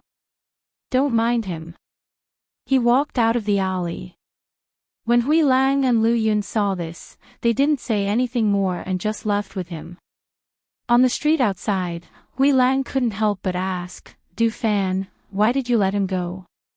Wouldn't killing him solve everything?" Du Fan smiled and said, "After all, he hasn't made any real threats yet. If we kill him, then even if we are reasonable, we will become unreasonable. Since he followed us today, we will teach him a lesson. If he dares to do it again, then we will just kill him." Hui Lang grinned from ear to ear when he heard him say that he could just kill him. He liked this kind of clean and efficient way of doing things. He had already given the old man a way out, and now it was up to the old man to make his own choice. However, from what he had said just now, it was obvious that he would still come looking for death. Well, it seemed that he would have to sharpen his knife when he went back. Not long after the three of them left, the cultivators outside the alley cautiously looked inside. When one of them recognized the old man as an auction house elder, he couldn't help but suck in a breath of cold air. He quickly called for the people beside him to quickly send the old man back. Chapter 3950. After Du Fan and the others arrived at the inn, the other two went to rest first, while Du Fan went to Fingzhou's room to report the matter. "And you did well," Fingzhou nodded and said, "using peaceful means before resorting to force is a method that no one can find fault with." Du Fan smiled and said, "But this way, I reckon that our journey won't be peaceful. I'm afraid that the two young masters will be frightened again. They won't be so timid." Fengzhou smiled and said, "You should also go and rest. They probably won't make a move here, so there's no need to be too nervous." "Yes," Du Fan replied. He bowed and retreated out of the room. Xianyuan Mose, who was sitting in the inner room, rubbed his knees. He stood up and walked a few steps, then raised his leg to kick. He felt that his strength was not enough, and after walking a few steps, he felt a little sore, so he went to the table and sat down to rest. "You still don't have any strength?" Fengzhou asked. "It's a little sore, and I don't have enough strength," Xianyuan Mose said as he rubbed the acupuncture points on his knees. Fengzhou thought for a moment and said, "If that's the case, then we can only find tiger bones and tendons to use as medicine." She thought to herself, but tiger bones and tendons are not easy to find. If we didn't have a falling out with this auction house, we could have used the auction house to find them. But looking at the current situation, we have to think of another way. She stood up and said, "We've been on the road these past few days, so I haven't made a medicinal bath for you to soak in. Tonight, you can soak in a medicinal bath. I'll have someone prepare it now." As she said this, she walked outside and called for Fan Lin and Qin Xian to prepare it. Xianyuan Mose, who was in the room, saw that she had arranged for the two of them to be together again. When she returned, he asked, "You want to make them a couple?" Fengzhou smiled and said, "The two of them are very compatible. Moreover, I only pulled them together because I saw that they were interested in each other. It can't be considered a forced pair. It can only be said that I pushed the boat along." She was married and had Mose as her companion, as well as a pair of adorable children. However, the people around her were still single. As their master, if there was someone suitable, she naturally hoped that they could find their own happiness. It would take some time to prepare for the medicinal bath at night. Fengzhou first helped Xianyuan Mose with the silver needles, and then said, "Let them play with the two children. I'll go take a look. You go to bed and rest for a while. I'll come back later." Okay, Xianyuan responded. He felt that his legs were hot and numb, so he went to bed to rest for a while. The others were playing with the two children in Lenghua's room. When they saw Fengzhou come in, they bowed to her and called out, "Master." They didn't cry, right? Fengzhou asked with a smile as she looked at the two children in their arms. No, the two little masters are very obedient. Fengzhou nodded when she heard this.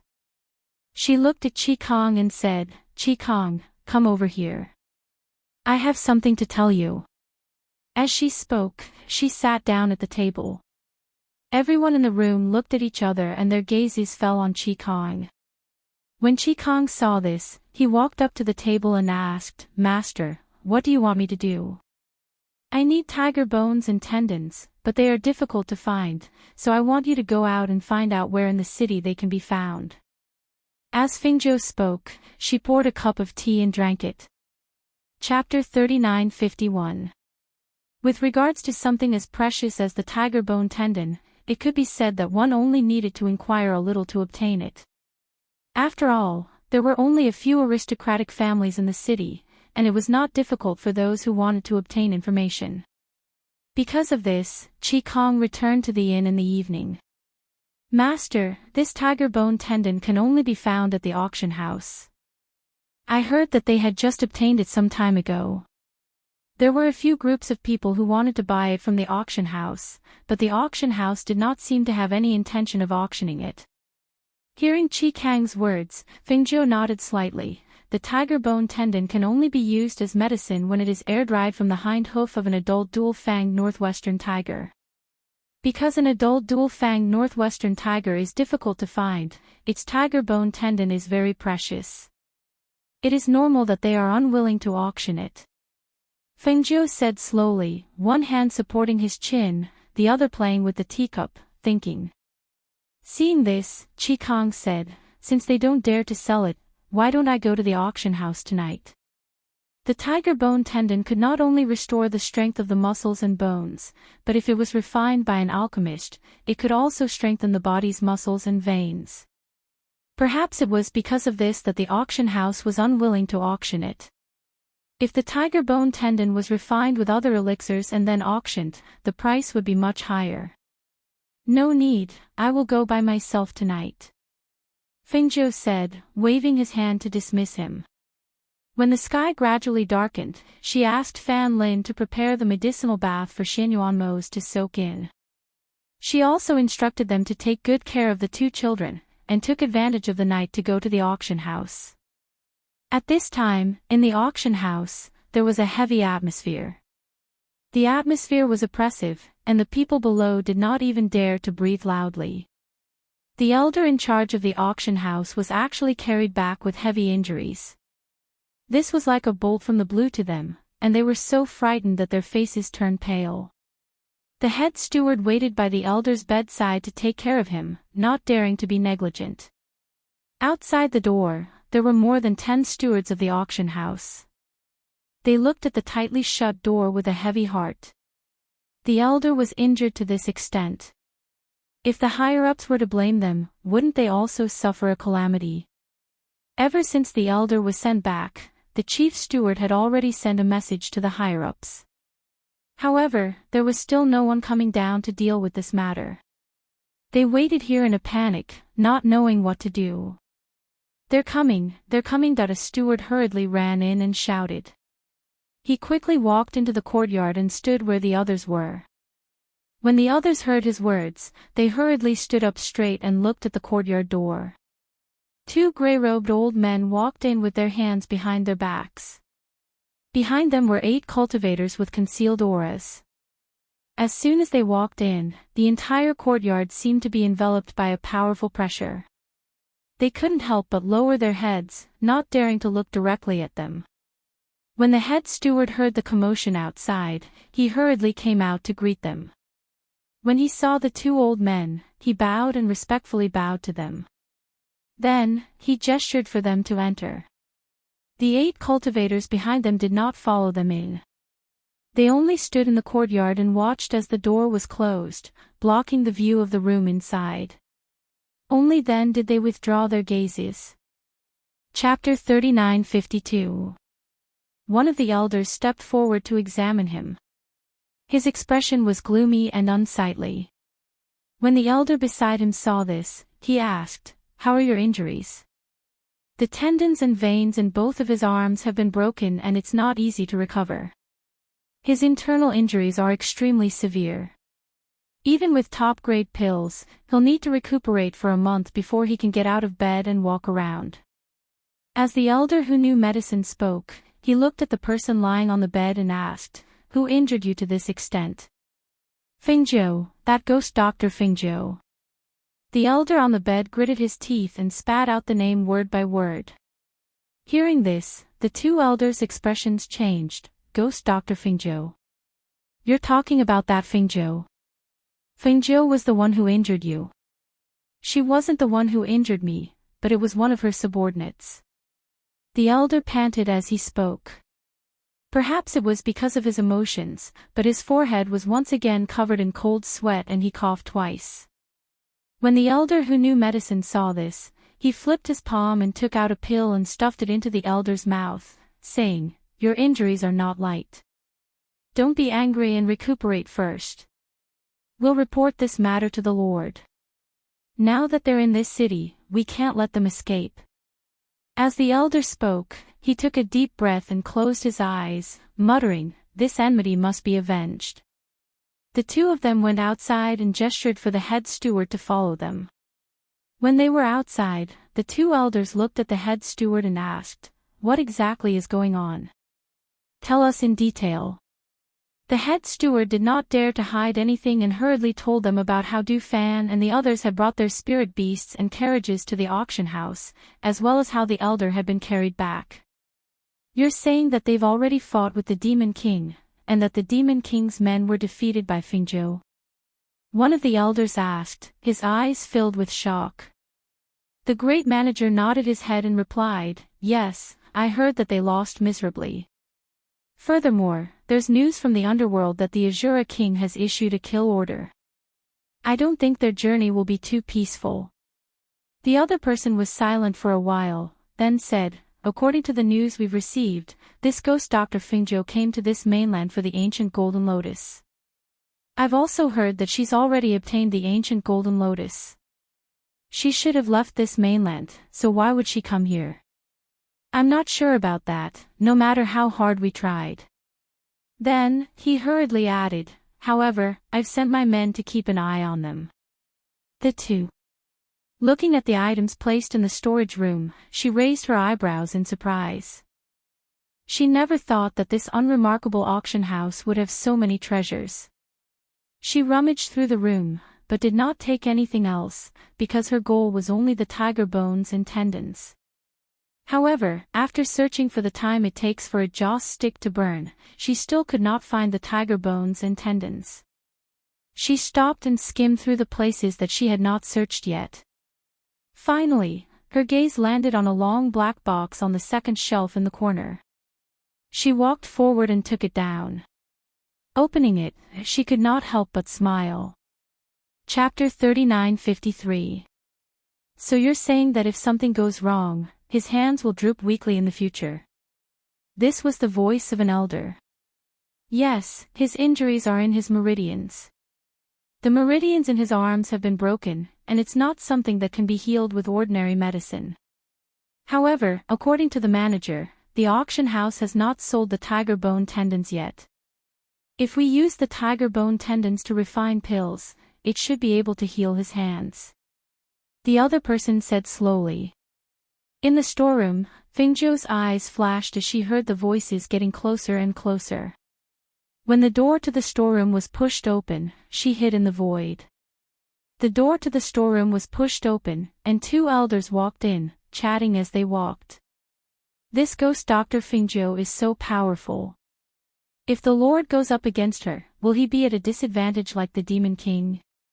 Last time, I heard the Lord mention that Fingzhou's strength has regressed since that big battle. It has only been a year since then, and the Demon King's strength is not weak either. I reckon that he was too careless and fell into Fingzhou's trap." If the Lord and the Demon King joined forces to deal with her, the result would naturally be different. Although that's the case, I still feel a little uneasy. After all, Fengzhou's name is too well known. Countless people have been defeated by her, and now that the ancient golden lotus is in her hands, it's really a little. You're worrying too much. We've been by the Lord's side for so long, you should know that the Lord's strength is not necessarily inferior to Fengzhou's.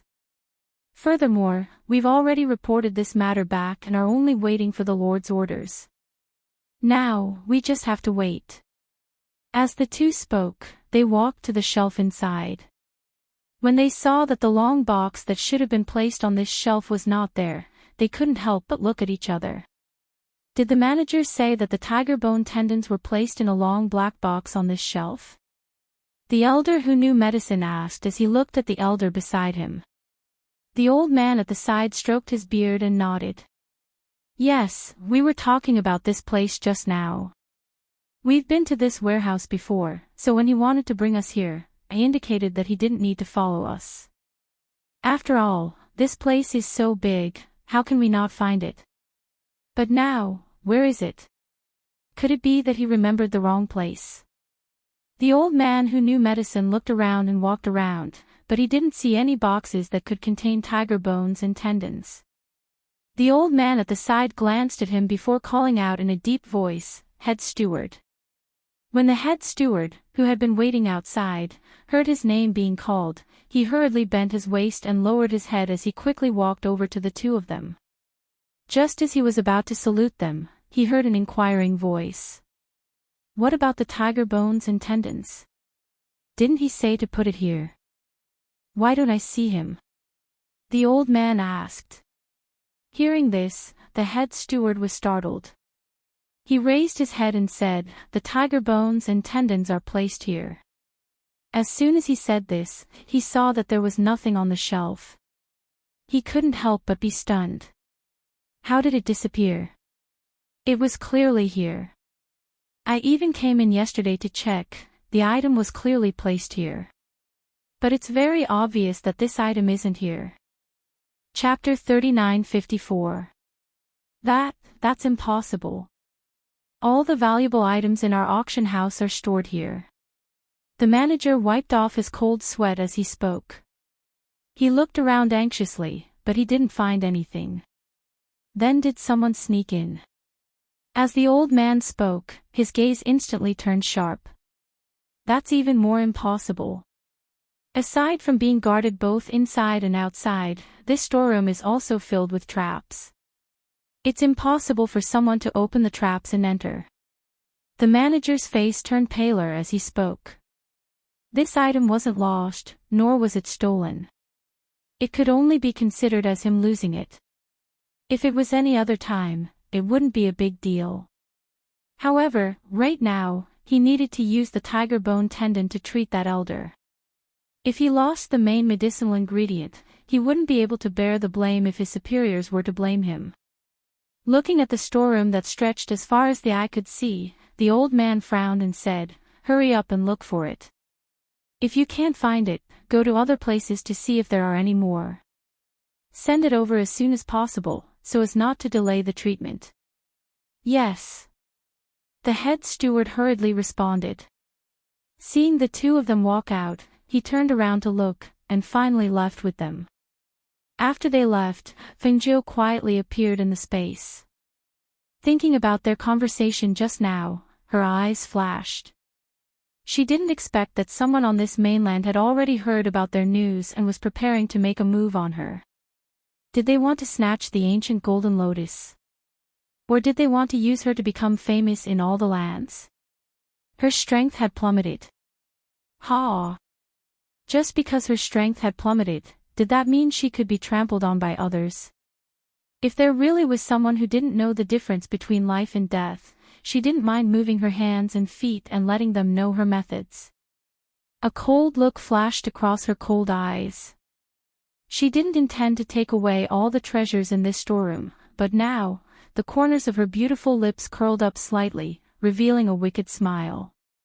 Since they had their eyes on her, it would be a waste if she didn't take it.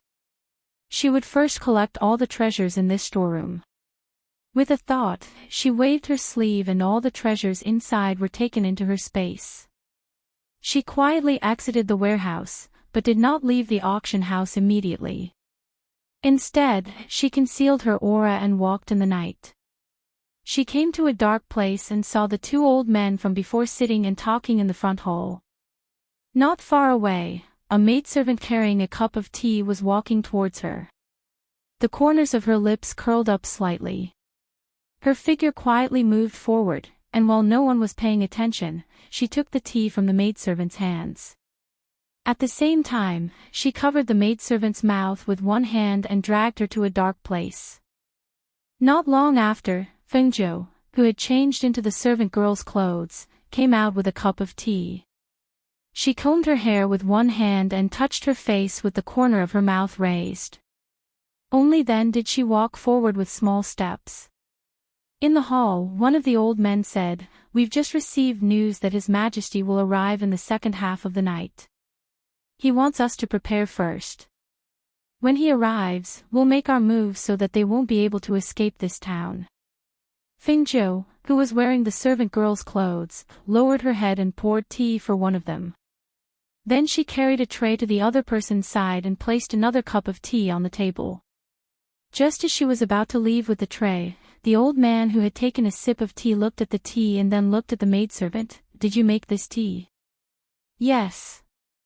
Fengzhou didn't raise her head and only slightly bent her knees in response. Chapter 39:55.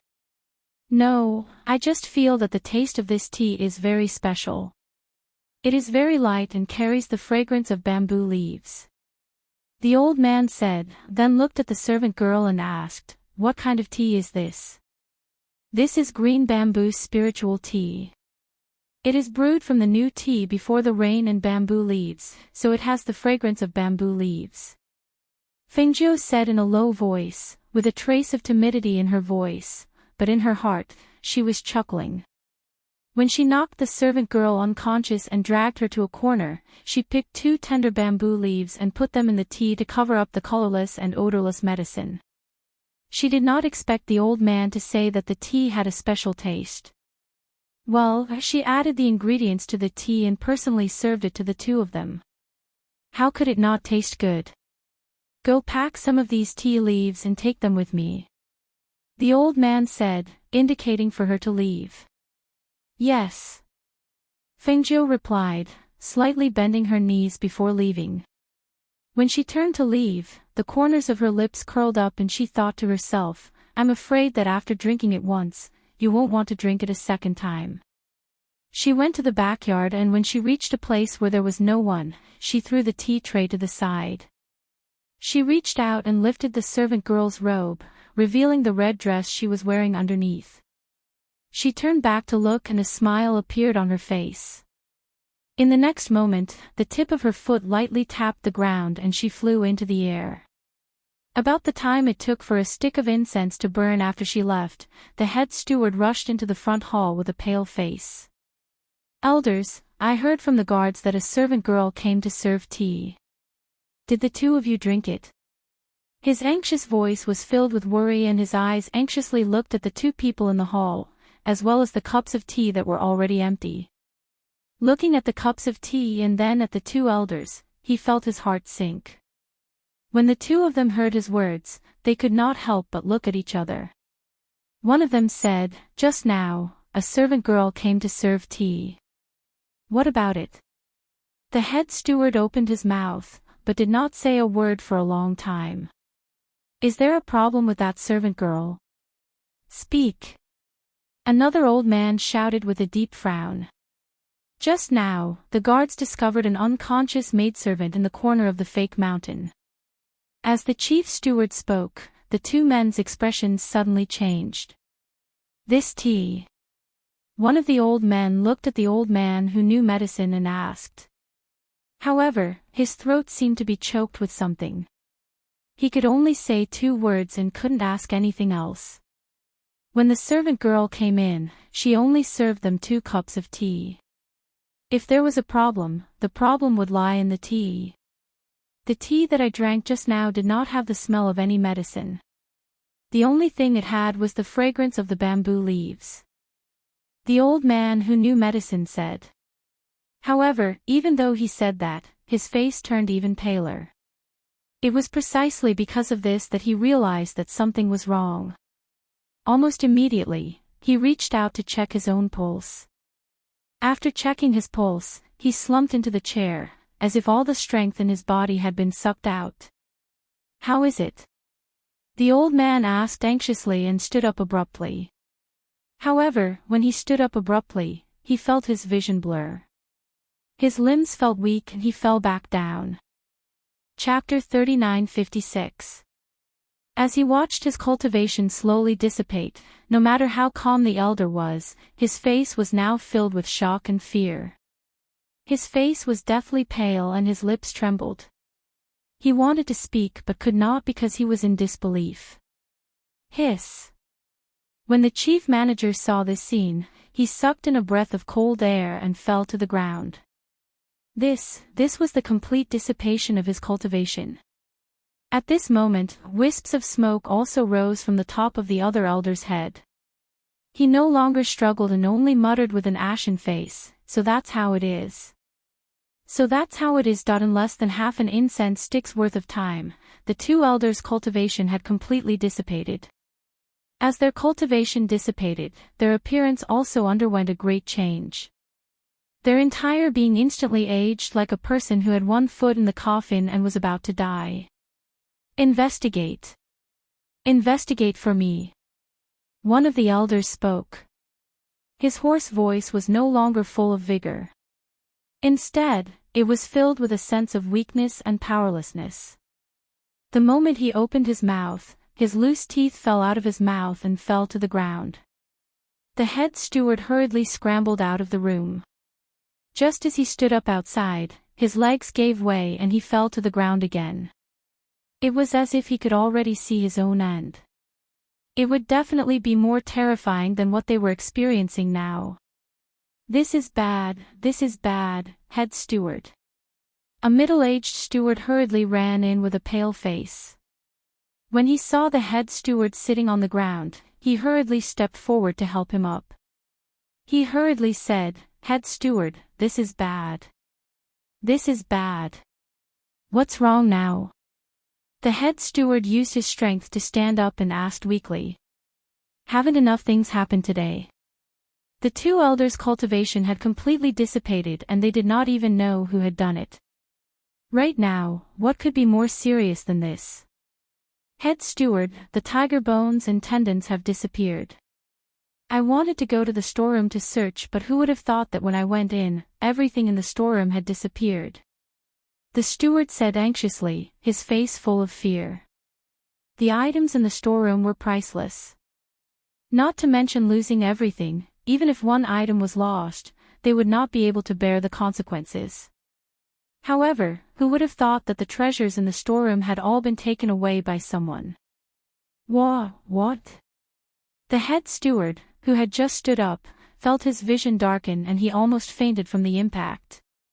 Everything in that storeroom has been emptied. Not a single one was left behind. As the steward spoke, he hurriedly supported the steward and asked, "Steward, what do we do now?"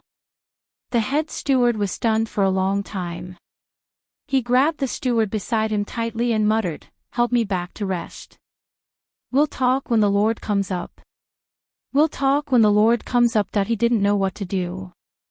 Send someone to look for him. Where can I find it? He couldn't find anything even after searching aimlessly all over the city. His mind was in a mess right now. He was both flustered and fearful. He could only wait until he calmed down. Compared to the chaos on this side, Feng Jiu quietly avoided the people guarding outside the inn and returned to the inn's room. As soon as she entered, she saw that Xianyuan Mose was still sitting at the table reading a book, while the two children were already asleep on the small bed. "You're back?" Xianyuan Mose asked as he took out a cup and poured her a glass of water. "Did you find anything?" Chapter 39:57. As she spoke, she took a sip of tea and said, "The people from the auction house intend to make a move against us. Moreover, their lord or whatever will come, and I reckon that Azura King we met last time will be there as well. So, I'm thinking, should we lie low for a while?" "You're worried about the two children?" Xianyuan Mose asked. "And, after all, they are still so young. I'm not afraid of fighting with those people, but I'm worried about the two children." She paused and gently shook the teacup in her hand before continuing, "Moreover, that monk told me last time that I would encounter a bloody disaster this time. So, I'm worried that I won't be able to take care of the two children. His words can't be trusted," Xianyuan Mo said as she took a sip of tea. She didn't think that the monk's words could be trusted. Fengjiu smiled and said, "He is indeed someone with some ability. Although we can't completely trust him, we can't not trust him." She looked at the sky outside and said, "There is still some time before the second half of the night. I'll go refine the tiger bone tendons into a pill for you to take. However, I reckon that tonight won't be peaceful. We have to let them be more vigilant. Go into the space and refine it. That way, even if someone attacks, they won't disturb you." Xianyuan Mo said as her gaze shifted to the two children she was familiar with. "As for the two children, let them stay here. I will take care of them." Fengjiu paused for a moment before saying, "All right, I will try my best to hurry." After saying that, she walked out of the room and told Leng Hua and Leng Shuang to take care of things. Then, she turned around and entered the room. Her figure flashed into the space. At midnight, a group of people appeared in the sky. They flew across the sky and directly arrived at the auction house. When the group of people entered the auction house's main courtyard, the cultivators waiting in the courtyard immediately bowed respectfully when they saw the person in the lead. "Greetings, Lord." The people in the courtyard shouted in unison, bowing their heads and cupping their hands in salute. The leader was wearing a mask. He looked at the people in front of him and frowned slightly. He asked in a deep voice, "Why is it only you guys?" Hearing these words, everyone looked at each other, not knowing what to say. They could only lower their heads. Seeing this, the head manager helplessly took a step forward and said in a trembling voice, "Master, the two elders' cultivations have been crippled." The air became oppressive and cold because of these words. The black-robed masked master exuded a gloomy and powerful aura. He reached out and lifted the head steward up. "What did you say?" That voice was gloomy and terrifying. The chief steward, who was lifted up, turned pale and didn't dare to struggle. He could only report the matter to him in a trembling voice. That's how it is. This subordinate is useless. This subordinate has failed in his duty. Master, please punish me." He did not dare to beg for mercy. He only asked for forgiveness. Bang! With a loud bang, the head manager was thrown to the ground. The sound of bones breaking could be heard, but no one dared to help him up, and no one dared to plead for him. The head steward painfully groaned. He clenched his teeth and got up, but he didn't leave. Instead, he knelt in the corner. "So you don't know who schemed against them?" the Lord asked in a gloomy voice. Chapter 39:58. As soon as he finished speaking, he felt a murderous aura fill the air. The head manager's legs went soft, and he fell to his knees with a thump. He hurriedly said, "Master, although this subordinate is unable to find out who did it, I'm afraid that in this city, only the ghost Dr. Fingzhou and her group have the ability to do so." He lowered his body and knelt on the ground, pressing his forehead against the ground. When he felt the murderous aura surrounding him recede a little, he secretly sighed in relief and said, "It's just that this subordinate's strength is too low, and I really don't dare to act rashly and alert the enemy. I can only wait for Master to arrive." Fengzhou. The Master lightly twirled his large black finger, his cold gaze penetrating. "Everyone says that the ghost Dr. Fingzhou, as a woman, has leapt to become the master of heaven and earth, standing above all the experts. I'd like to see if she's really as powerful and invincible as the rumors say. Master, that Fengzhou and her group have entered the city. This subordinate heard that they have 2 children with them, and one of them is sitting in a wheelchair with limited mobility. The kneeling head manager hurriedly reported the news he had heard. The master's eyes flashed, and a cold glint flashed through his eyes. He said in a low voice, "Gather the troops. Surround them. I want to meet them personally." "Yes." The head manager hurriedly responded, and then stood up to quickly arrange things. At the inn it was the dead of the night, the time when people were sleeping soundly. However, at this time, Du Fan and the others had already dispersed the people in the inn. "Go, go. Hurry and go." Hui Lang shouted, as he picked up a man and threw him out of the inn. "Go and stay somewhere else. This inn won't accept anyone tonight. You're going too far." A man was chased out, and he angrily and hurriedly tidied up his slightly messy robes. He glared angrily at Hui Lang and said, "You're all bandits. Chasing us out in the middle of the night, where do you want us to go to rest? You're really too reckless." "Aw, don't pull on my clothes. I'll go myself. A man was pulled out, and his clothes were pulled up to his neck, causing him to shout with a pale face. Wei Feng loosened his grip and put him down. He glanced at him and snorted lightly. "Wouldn't it be better if you said so earlier? You insisted that I had to drag you out before you were willing to come out. You know that we're saving you. You make it seem like we're bullying and humiliating you." A middle-aged man brought along a pair of young children as he walked out. They were guests of the inn as well, but they were woken up in the middle of the night and chased out of the inn. Even though they weren't members of large clans, they were from small clans, so the middle-aged man was originally slightly displeased and unable to understand their crude actions of chasing people away yet not harming them. However, after he heard Wei Feng's words, his heart was slightly moved. Could it be that we'll encounter danger while staying in this inn? The middle-aged man asked, and he could be considered to be polite. Wei Feng glanced at him when he saw this, and then he said, "It's not that we'll encounter danger. But I reckon that this inn will be surrounded in a moment. Even though those people came for us, if they make a move against us, then it'll be unavoidable to affect all of you. So I drove all of you away."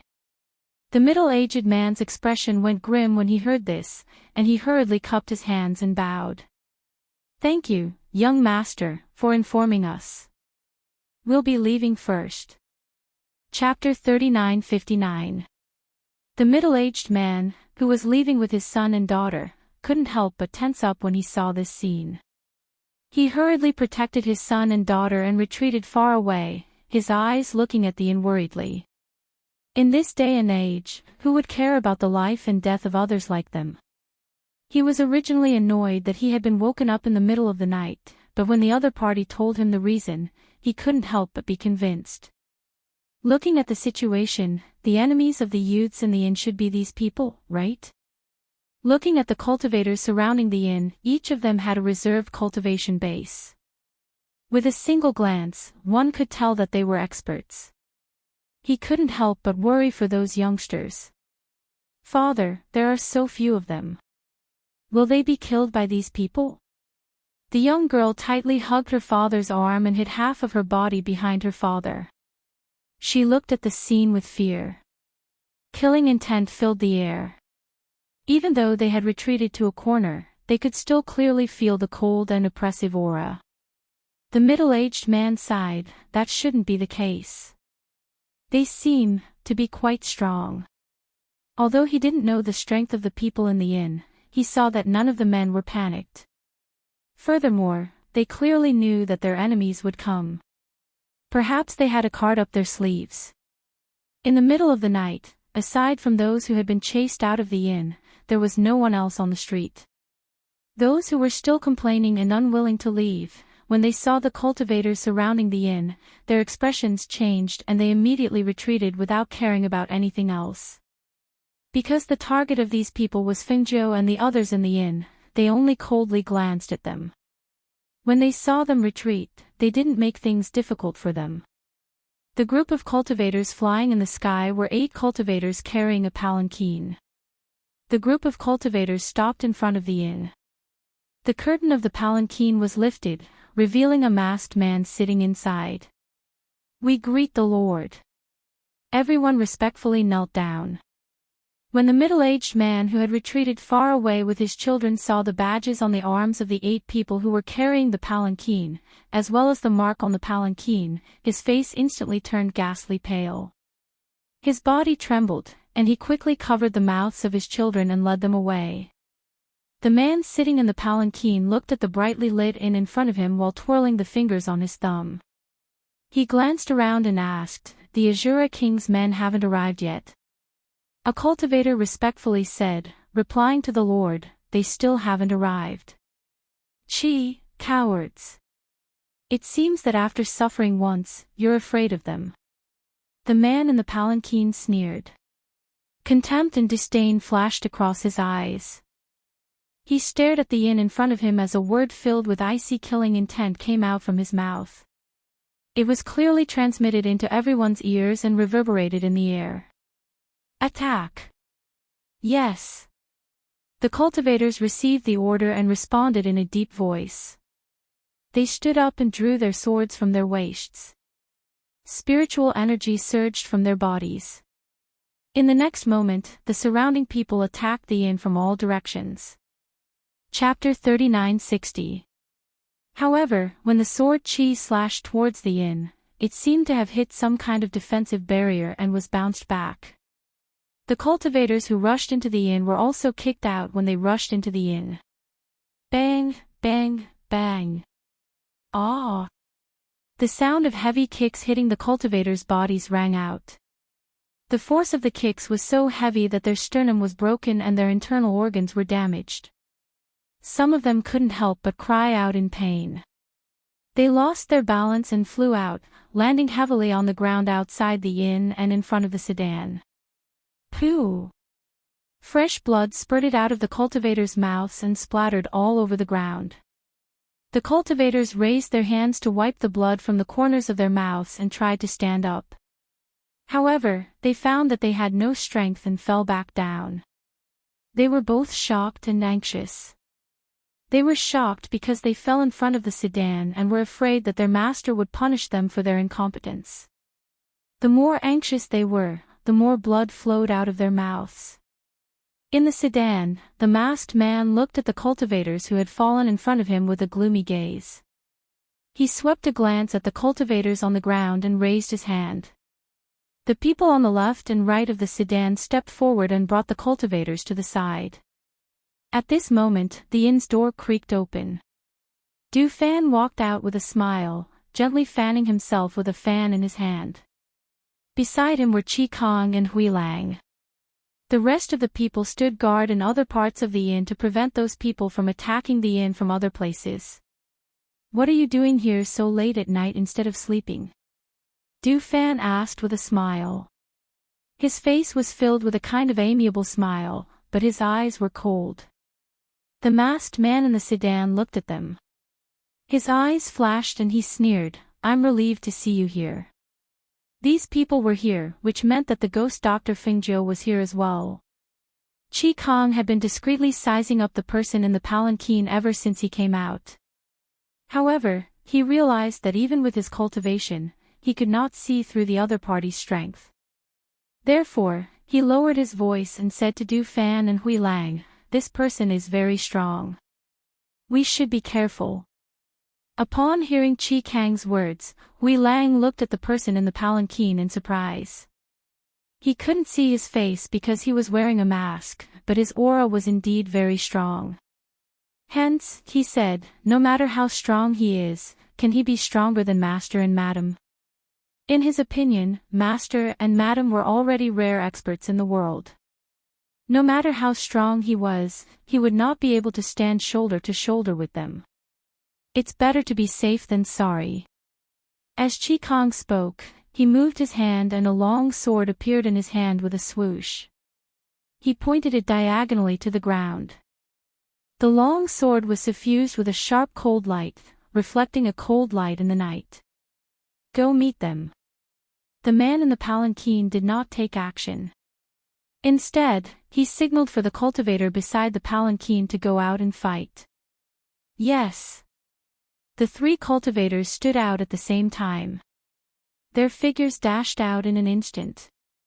They did not hold any weapons in their hands, but a powerful airflow condensed in their palms and suddenly attacked Du Fan and the other two in front of them.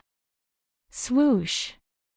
3 streams of energy shot out from the palms of the 3 cultivators, like ferocious tigers pouncing towards them. The ferocity of their auras caused Du Fan's team of 3 to feel a powerful will to fight and killing intent radiating from them. Split up. Chapter 3961. The man sitting in the palanquin watched the 6 of them fight. His hand tapped on his thigh from time to time, as if there was some sort of rhythm to it. Seeing that the 3 cultivators were at a disadvantage against Du Fan and the others, he didn't show any signs of anxiousness and continued to sit there as before. When the 6 people in the air had been fighting for half an incense stick's worth of time, one of the cultivators was struck down by Chi Kong. The man in the palanquin shot out like lightning. No one saw how he attacked, but in the blink of an eye, he was already in front of Chi Kong. Chi Kong only felt a strong gust of air carrying a cold murderous aura. He didn't even have time to react before his chest was hit by the other party. With a loud bang, his whole body fell backward. Chi Kong. When Du Fan and Hui Lang saw this, they couldn't help but be shocked. Their expressions instantly changed. In their momentary distraction, the 2 of them were struck by the wind blades in the hands of the 2 cultivators. Blood seeped out of their arms. You're courting death. Du Fan's expression turned cold. He spun the fan in his hand and a sharp blade emerged from the fan with a whoosh, instantly cutting the throat of the cultivator opposite him.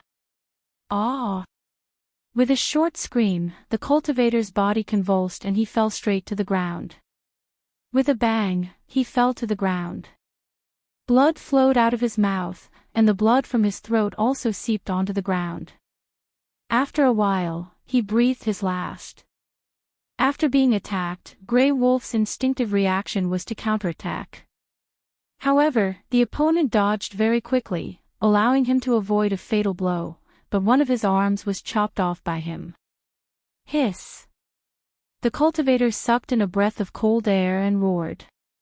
His arm was chopped off and blood splattered everywhere. His figure quickly retreated and he staggered to the ground. Chi Kong, how are you? After killing that cultivator, Du Fan turned around and caught Chi Kong who had fallen to the ground. He supported Chi Kang's body that had lost its balance. When he saw that Chi Kang's face was pale and blood was flowing out of the corner of his mouth, he couldn't help but feel his heart sink. Fan Lin. Fan Lin, who was guarding the other side of the inn, was repelling the cultivators who were planning to sneak into the inn when he heard Du Fan's anxious shout from the front. He immediately responded, coming. As soon as he spoke, his figure quickly moved forward. When he arrived in front of them, he saw a masked man in front of Du Fan and Chi Kong. He was condensing a powerful airflow in his palm, preparing to attack the 2 of them. Be careful. He shouted loudly and did not retreat to avoid the attack. Instead, he quickly ran forward because he saw Chi Kang's face was deathly pale, and his body was swaying unsteadily. If he received this attack again, he was afraid. Don't come over. When Du Fan saw Fan Lin running over, his expression changed drastically, and he cried out in alarm. He was a little far away from them, so he might not have sensed the powerful aura of destruction. However, they could clearly sense that it was the aura of a divine king. This masked man in front of him was a god-king level powerhouse. With such strength, let alone them, even if all of them worked together, they wouldn't be able to withstand his attack, let alone them. The aura of a divine king was released in an instant. That destructive aura made them break out in cold sweat. Their bodies stiffened as they stood there, unable to dodge. Chapter 39:62. The aura of death enveloped them at that moment. It had been a long time since they had experienced something like this, and all they could feel was a chill running down their spines.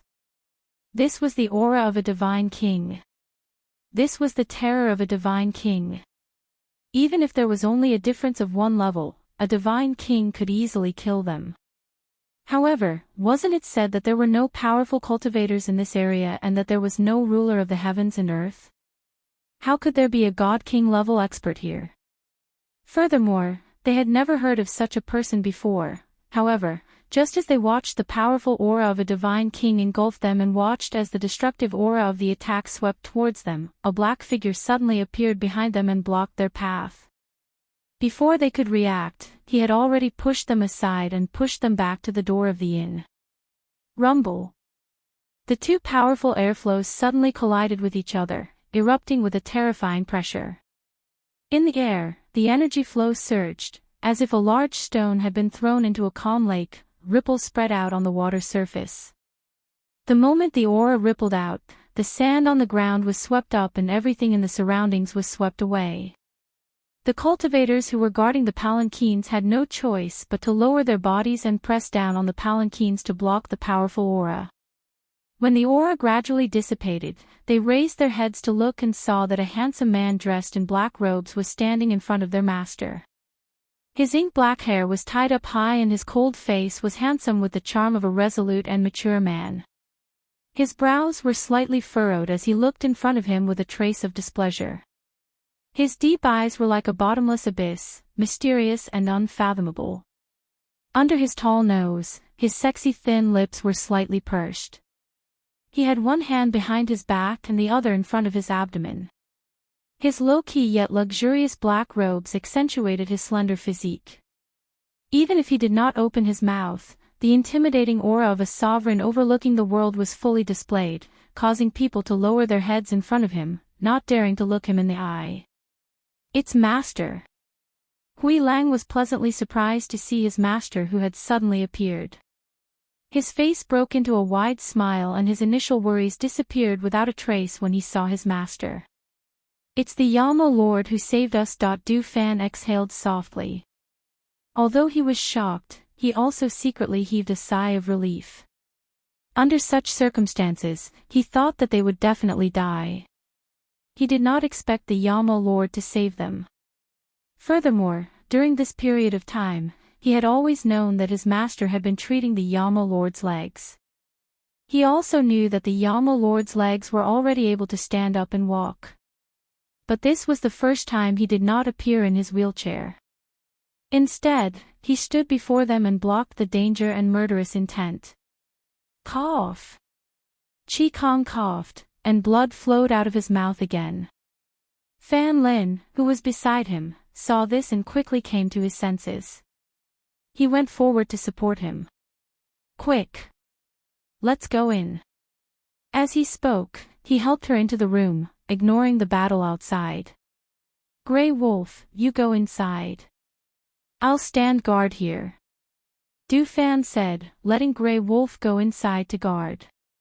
He gave him a look, indicating the two young masters in the guest room upstairs. Chapter 39:63. The surrounding people retreated, leaving only Xianyuan Mose and the masked man standing there with his hands behind his back. Looking at Xianyuan Mose, who was wearing a black robe and emitting a powerful aura, the masked man's eyes flashed. He stared at him coldly and asked, "Are you the Azure Dragon Sovereign, Xianyuan Mose?"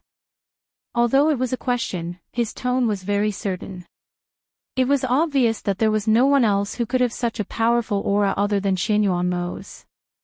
Xianyuan Mose glanced at him coldly, but didn't reply. Instead, his figure flashed, and his black figure shot out like a bolt of lightning, attacking the masked man at a speed that was too fast for one's ears to hear. The masked man's heart skipped a beat when he felt the powerful pressure. He didn't dare to be careless. He gathered all of his strength in his palm to meet Xianyuanmo's attack, but he didn't expect that when the two streams of air collided, there would be a loud rumble, and the powerful air pressure would hit him in the face with a bang. Crack! With a crack, the masked man was sent flying. The mask on his face could not withstand the powerful force and cracked. It fell to the ground with a clang, revealing his true face. Pfft! The blood in his body surged. He felt salty in his throat and spat out a mouthful of blood. He staggered back. When he finally steadied himself, he saw a palm coming towards him. It was so fast that he could not dodge it. He could only take it head-on. Bang! Ah! There was a loud sound, followed by a scream. This time, he lost his balance and flew out. He crashed into the wall of a shop not far away. Because of the great force, a large part of the wall collapsed. The wall collapsed and the masked man was buried under the rubble. Dust filled the air and the masked man's figure could not be seen for a moment. Master! Cries of alarm rang out. The cultivators all ran forward in shock. Xianyuanmo didn't plan on letting him go just like that. Instead, he walked forward step by step, releasing a powerful pressure that filled the air. The cultivators who were rushing forward felt their hearts tremble, and they couldn't help but retreat. His pace was neither fast nor slow. Every step he took seemed to be stepping on the hearts of the cultivators, causing them to only feel fear and panic. They wanted to go forward, but they didn't dare to. In the current situation, if they went forward, they would only be killed. As for the cultivators carrying the palanquin, although they were afraid, they still raised their swords and slashed at Xianyuanmo's. However, with their strength, in Xianyuanmo's eyes, they were nothing more than children wielding swords. They were not worth mentioning at all. He did not even look at them. With a wave of his hand, a powerful force struck out. With one strike, each of them spat out blood and fell to the ground. Pfft! Ah! Chapter 3964. However, at this moment, a loud crash sounded from within the inn, followed by Hui Lang's cry of alarm. Little masters! Almost as soon as he heard Hui Lang's cry of alarm, Xianyuanmo immediately turned around and dashed towards the inn. His speed was as fast as the wind. However, no matter how fast he was, he could not outrun the Demon King who was hoisting the two children into the air. Wah! Wah! The two children were woken up from their sleep and were hoisted into the air by their sleeves. The night breeze was slightly chilly, causing the two little fellows' faces to turn red. They did not know fear, they only knew that they had not slept enough and had been woken up. Hence, they instinctively began to bawl loudly. The children's cries rang out clearly in the night. However, it scared Du Fan and the others so much that their limbs went limp and their hearts were raised high. Let go of the little masters. Let go of the little masters and I'll spare your life. Let go of the little masters. Du Fan and the others shouted angrily. Even though they knew that he would never let go of the little masters, they still yelled at him loudly. This was the first time that the little masters had been placed in such a dangerous situation in front of them. Their minds were in a mess as they were afraid that the Demon King would hurt the two little masters. Xianyuanmo watched as his children were hoisted into the air. He watched as the blankets covering the two children had fallen off, leaving only a thin layer of clothing covering their bodies. He watched as they waved their arms and legs and wailed. His entire being felt as if he had fallen into an ice cellar, his entire body chilled to the bone. Under his sleeves, his hands were tightly clenched into fists. He watched as his children hoisted him up and stared arrogantly at the Demon King below. A monstrous murderous intent churned in his eyes. Let go of them and I'll spare your life. His low and deep voice was icy cold as a powerful aura filled the air. As soon as he finished speaking, he paused between each word and said, if you harm even a single hair on their heads, I will make you suffer a fate worse than death even if you run to the ends of the earth." Those words struck the hearts of the crowd like a thunderbolt, causing a loud boom in their minds. Those sharp and cold words filled with murderous intent reverberated over and over again. Azura King, who was hovering in mid-air with the two children in his hands, was shocked when he heard Xianyuanmo's words. However, he only sneered. The mask on his face concealed his expression, and only his gloomy and arrogant voice could be heard. "With Ghost Dr. Fengzhou and the Azure Dragon Sovereign's son and daughter buried with us, I think it's a win-win situation." As he spoke, he even lifted the child up and waved it in front of him. "Damn it!" Hui Lang clutched his chest and wiped away the blood at the corner of his mouth. He clenched his teeth as he watched his two young masters being taken away by the Azura King. His heart was filled with anxiety and self-blame. He did not expect that the Azura King would suddenly appear out of nowhere, and even more did he expect that the little masters they had been heavily protecting would still fall into his hands. If anything were to happen to the two little masters, even if he were to die 100 or 1,000 times, it would not be enough to atone for his dereliction of duty. "Wah wah! Wah wah!" the two children cried loudly. Their cries tugged at everyone's heartstrings, but there was nothing they could do. They could only watch helplessly as they fell into a passive situation. Chapter 3965. When she finished refining the pills in the cauldron, she slapped the cauldron with her palm and 3 pills flew into her hand. After looking at the pills in her hand, she put them in a bottle and used her divine sense to scan the outside. Her expression changed drastically when she used her divine sense. With a flick of her sleeve, she appeared in the room. However, a large corner of the room was destroyed. Hearing the children's cries, she quickly walked out. The children were no longer on the small bed. Next to the small bed, Ling Shuang, Bai Qingqing, and Qin Axayan were lying unconscious on the ground. Except for Qin Axayan and Bai Qingqing, who were unconscious because of a frontal attack, Ling Shuang's wound was pierced through his back. There was another penetrating wound on his back and blood was oozing out from the front. Ling Shuang. Seeing that the 3 of them were not in good condition, she quickly helped Ling Shuang up and fed him a pill. At this moment, Ling Hua rushed over after fighting off 2 cultivators. He also quickly helped Qin Axayan and Bai Qingqing up. Ignoring his sister's injury, he could only say, "Master, the 2 little masters. I saw it."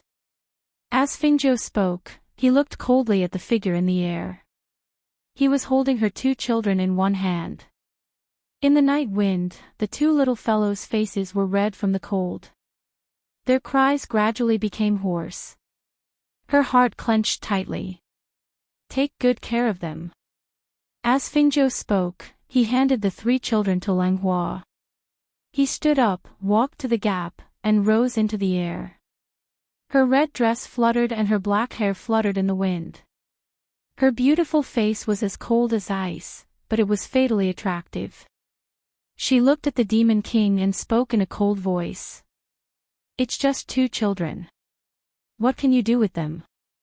Why don't I exchange them for the 2 children?" As soon as she said this, Du Fan and the others couldn't help but cry out, "Master, you can't. Master, even if you want to exchange them, we should be the ones doing it." "I'll do it. I'll do it." Hui Lang shouted and said to the Demon King, "Let them go and I'll be your hostage." "Ha!" The Demon King sneered and his cold gaze swept across their faces. Finally, when his gaze fell on Xianyuanmo's and Fengzhou, he revealed a strange and sinister smile. "If you don't want them to die, you 2 can have a good fight. I'd like to see how fierce the fight between the 2 of you will be." He stared at them with gloomy eyes, as if he recalled the time when he was defeated by Fengzhou, and his aura became even more gloomy. Remember. He had to give it his all. Don't hold back. If you hold back, then I don't mind sending one of your children to meet the King of Hell. Hearing his words, Du Fan and the others' expressions turned ugly. They glared angrily at the Demon King and wanted nothing more than to pounce forward and bite off a piece of flesh. He wants to force Master and Yama Lord to kill each other. Damn it. They knew that this was his scheme, but no one could stop him. No one could stop him. What should they do? How can they save the two little masters? Chapter 3966. The two of them looked at each other from afar. One of them was above the inn, while the other was in front of the inn. Their eyes met, and in that instant, Xianyuan understood Fengzhou's intention. His eyes flashed, and his palms moved slightly. The spiritual energy in his body surged, and in the next moment, his figure flashed and attacked Fengzhou fiercely. Fengzhou did not dodge. Instead, he watched as Xianyuan rushed over.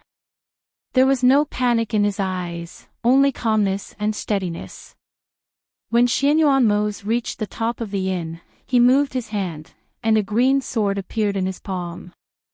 Master! Madam! Du Fan, Hui Lang, and the others who were watching from below felt their hearts tighten. They clenched their fists tightly, worried that they would be injured. They were even more worried that the Demon King would kill the two young masters. After all, they had already experienced the ruthlessness of the Demon King's methods. A person who could kill even his subordinates would naturally not care about the lives of the two young masters. Xianyuan and Fengzhou did not hold back in their fight. They had not sparred for a long time, and they wanted to take this opportunity to test each other's strength and ability to adapt. Moreover, the two of them also had an idea. Boom. Bang! Whoosh! A fierce airflow swept across the air, bringing with it a powerful airflow that covered the sky.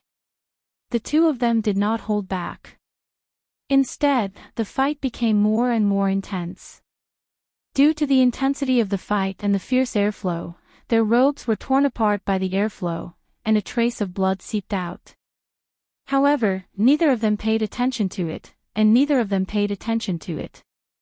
Looking at the intense fight between the two of them, the Demon King's eyes were filled with excitement and madness. With his cultivation, he could naturally see that the two of them were not holding back. The two of them fought as if they were determined to kill each other. Every move was fierce and filled with killing intent. The Demon King's blood was boiling, and he was indescribably excited. When he saw Fengzhou's sharp sword swing and turn, refracting several rays of sword energy to attack Xianyuan, he could not help but shout, "Good! Ha ha ha ha ha!" His insolent laughter was cold and sinister. As he laughed, he didn't notice that the two of them were getting closer and closer to him. Just as he was laughing, Xianyuan dodged Fengzhou's attack. At the same time, his silhouette flashed and dashed forward. With a flip of his palm, a stream of air seemed to carry a fatal force as it attacked the Demon King with a force that was too fast for anyone to cover their ears. The Demon King was laughing loudly. When he saw the attack coming toward him from the corner of his eye, he sneered sinisterly, "You're courting death." As soon as he finished speaking, he did not dodge. Instead, he moved his hand and moved the two children in front of him to block Xianyuan's attack. It was as if he wanted the two children to die at Xianyuan's hands. However, just as he moved his hand and lifted the two children in front of him to block the attack, a cold murderous aura suddenly attacked from the side. In that instant, he was so shocked that he instinctively let out a low cry and looked in that direction, only to see a flash of green light coming at him like lightning. Whoosh! Chapter 3967. Ah! The Demon King let out a blood-curdling scream. His mournful voice pierced through the air and entered everyone's ears. His arm had been chopped off and blood spurted out like a fountain. However, even though one of his arms had been chopped off, he reacted in an instant and used his other hand to grab the two children who were falling down along with his arm. He knew very well that these two children were his life-saving talismans. As long as they were in his hands, even if he wanted to do anything to Xianyuan and Fengzhou, they would not dare to resist in the slightest. However, just as he stretched out his hand to grab them, he felt a cold murderous aura coming straight at him. He had no choice but to withdraw his arm and quickly retreat to avoid it. However, just as he dodged and retreated, Xianyuanmo's attack came again. When he saw the terrifying aura that could destroy the heavens and earth, he felt a wave of regret in his heart. He had been careless. He had not expected the two of them to be so cunning. Xianyuanmo's previous attack had been a feint. He had predicted that he would use the two children to block the attack. However, he had not expected that he would fall into their trap.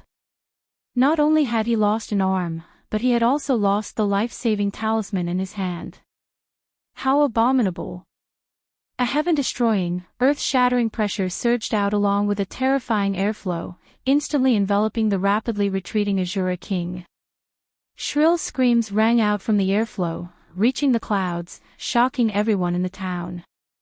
Fengjiu and Xianyuanmo's cooperation was flawless. When Xianyuanmo attacked the Demon King, Fengjiu turned around and rushed down. Before the two children fell to the ground, he reached out and caught them in his arms.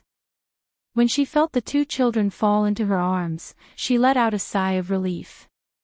Only then did she feel relieved.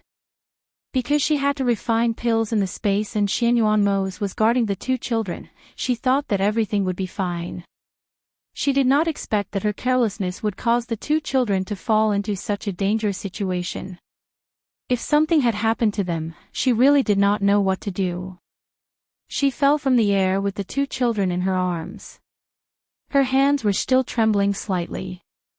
That kind of fear and panic was indescribable. Master! Madam! Du Fan, Hui Lang, and Ying Yi quickly rushed forward. They were all injured and pale, but they did not care about their injuries. Seeing the two children return to Fengjiu's arms, they all wanted to see if the two little masters were all right. Ah! A mournful scream reached their ears.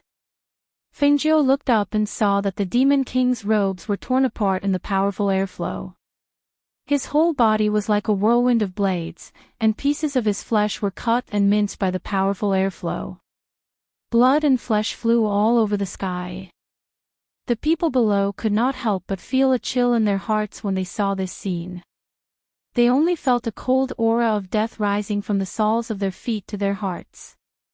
It made them want to run, but they were so frightened that they could not move. They could only watch this scene unfold before their eyes. Chapter 39-68. He wanted to turn around and avoid the killing intent that was coming from the sky. However, his body was held in place by a powerful force. His entire body froze in place, unable to move. Even his nascent soul could not escape. He could only watch as the attack came towards him. Seeing the attack coming from afar, his eyes narrowed. He only heard a whoosh as the attack pierced through his nascent soul. At that moment, he clearly felt his body being torn apart. An aura of death instantly enveloped him. His nascent soul was shattered, his cultivation was crippled, and his body emitted a loud bang. Bang! He didn't even have the chance to scream before he exploded into pieces and scattered in the corner. Only the smell of blood in the air was left. Don't leave a single one alive. Xianyuanmo's voice came from the sky. His cold gaze swept past the cultivators who were preparing to escape. Almost as soon as he spoke, Du Fan and the others below immediately attacked those cultivators. Even though they were injured, it was more than enough to deal with these cultivators. In less than half an incense stick's worth of time, screams could be heard coming from all directions. Corpses fell to the ground one after another. Blood splashed all over the ground outside the inn. The entire scene looked like a scene from hell, causing people to shudder in fear. What if the children were still crying? Fengjiu reached out to touch the foreheads of the two children. Her eyes could not help but fill with worry. How are the children? Xianyuanmo came to her side and helped to take one of the children. Looking at the pair of children whose small faces were red from the cold, his eyes were full of pity and self-blame. Their foreheads are a little hot. They must have caught a cold. Let's go back first, Fengjiu said. Carrying the child in her arms, she hurriedly walked into the inn. The two of them entered the inn and came to a room that was not destroyed. After putting the two children on the bed, they hurriedly wrapped them with clothes. However, because of the night's cold and perhaps because they were frightened, the two children kept crying. They cried until their voices became hoarse and did not stop. Be good, don't cry. Mother is here. Fengjiu comforted them softly and patted their chests gently with one hand. Because the two children were still young, she couldn't give them medicine casually. Seeing the two children crying like that, she was also anxious and her eyes turned red. Seeing her like this, Xianyuanmos went forward to comfort her. Don't worry. It's not a big deal for a child to catch a cold. He'll get better slowly. Although he said so, he was also very anxious and worried. After all, the two children had not been sick since they were born. Now that they were like this because of his negligence, how could he feel good in his heart? It's all my fault. If I had put the child in the space, maybe this wouldn't have happened. She blamed herself. When he heard this, Xianyuanmos looked at her seriously. He saw that she had her head lowered, her eyes were red, and her face was full of self-blame. And so, he sat down on the side of the bed, placed both hands on her shoulders, and turned her around to face him.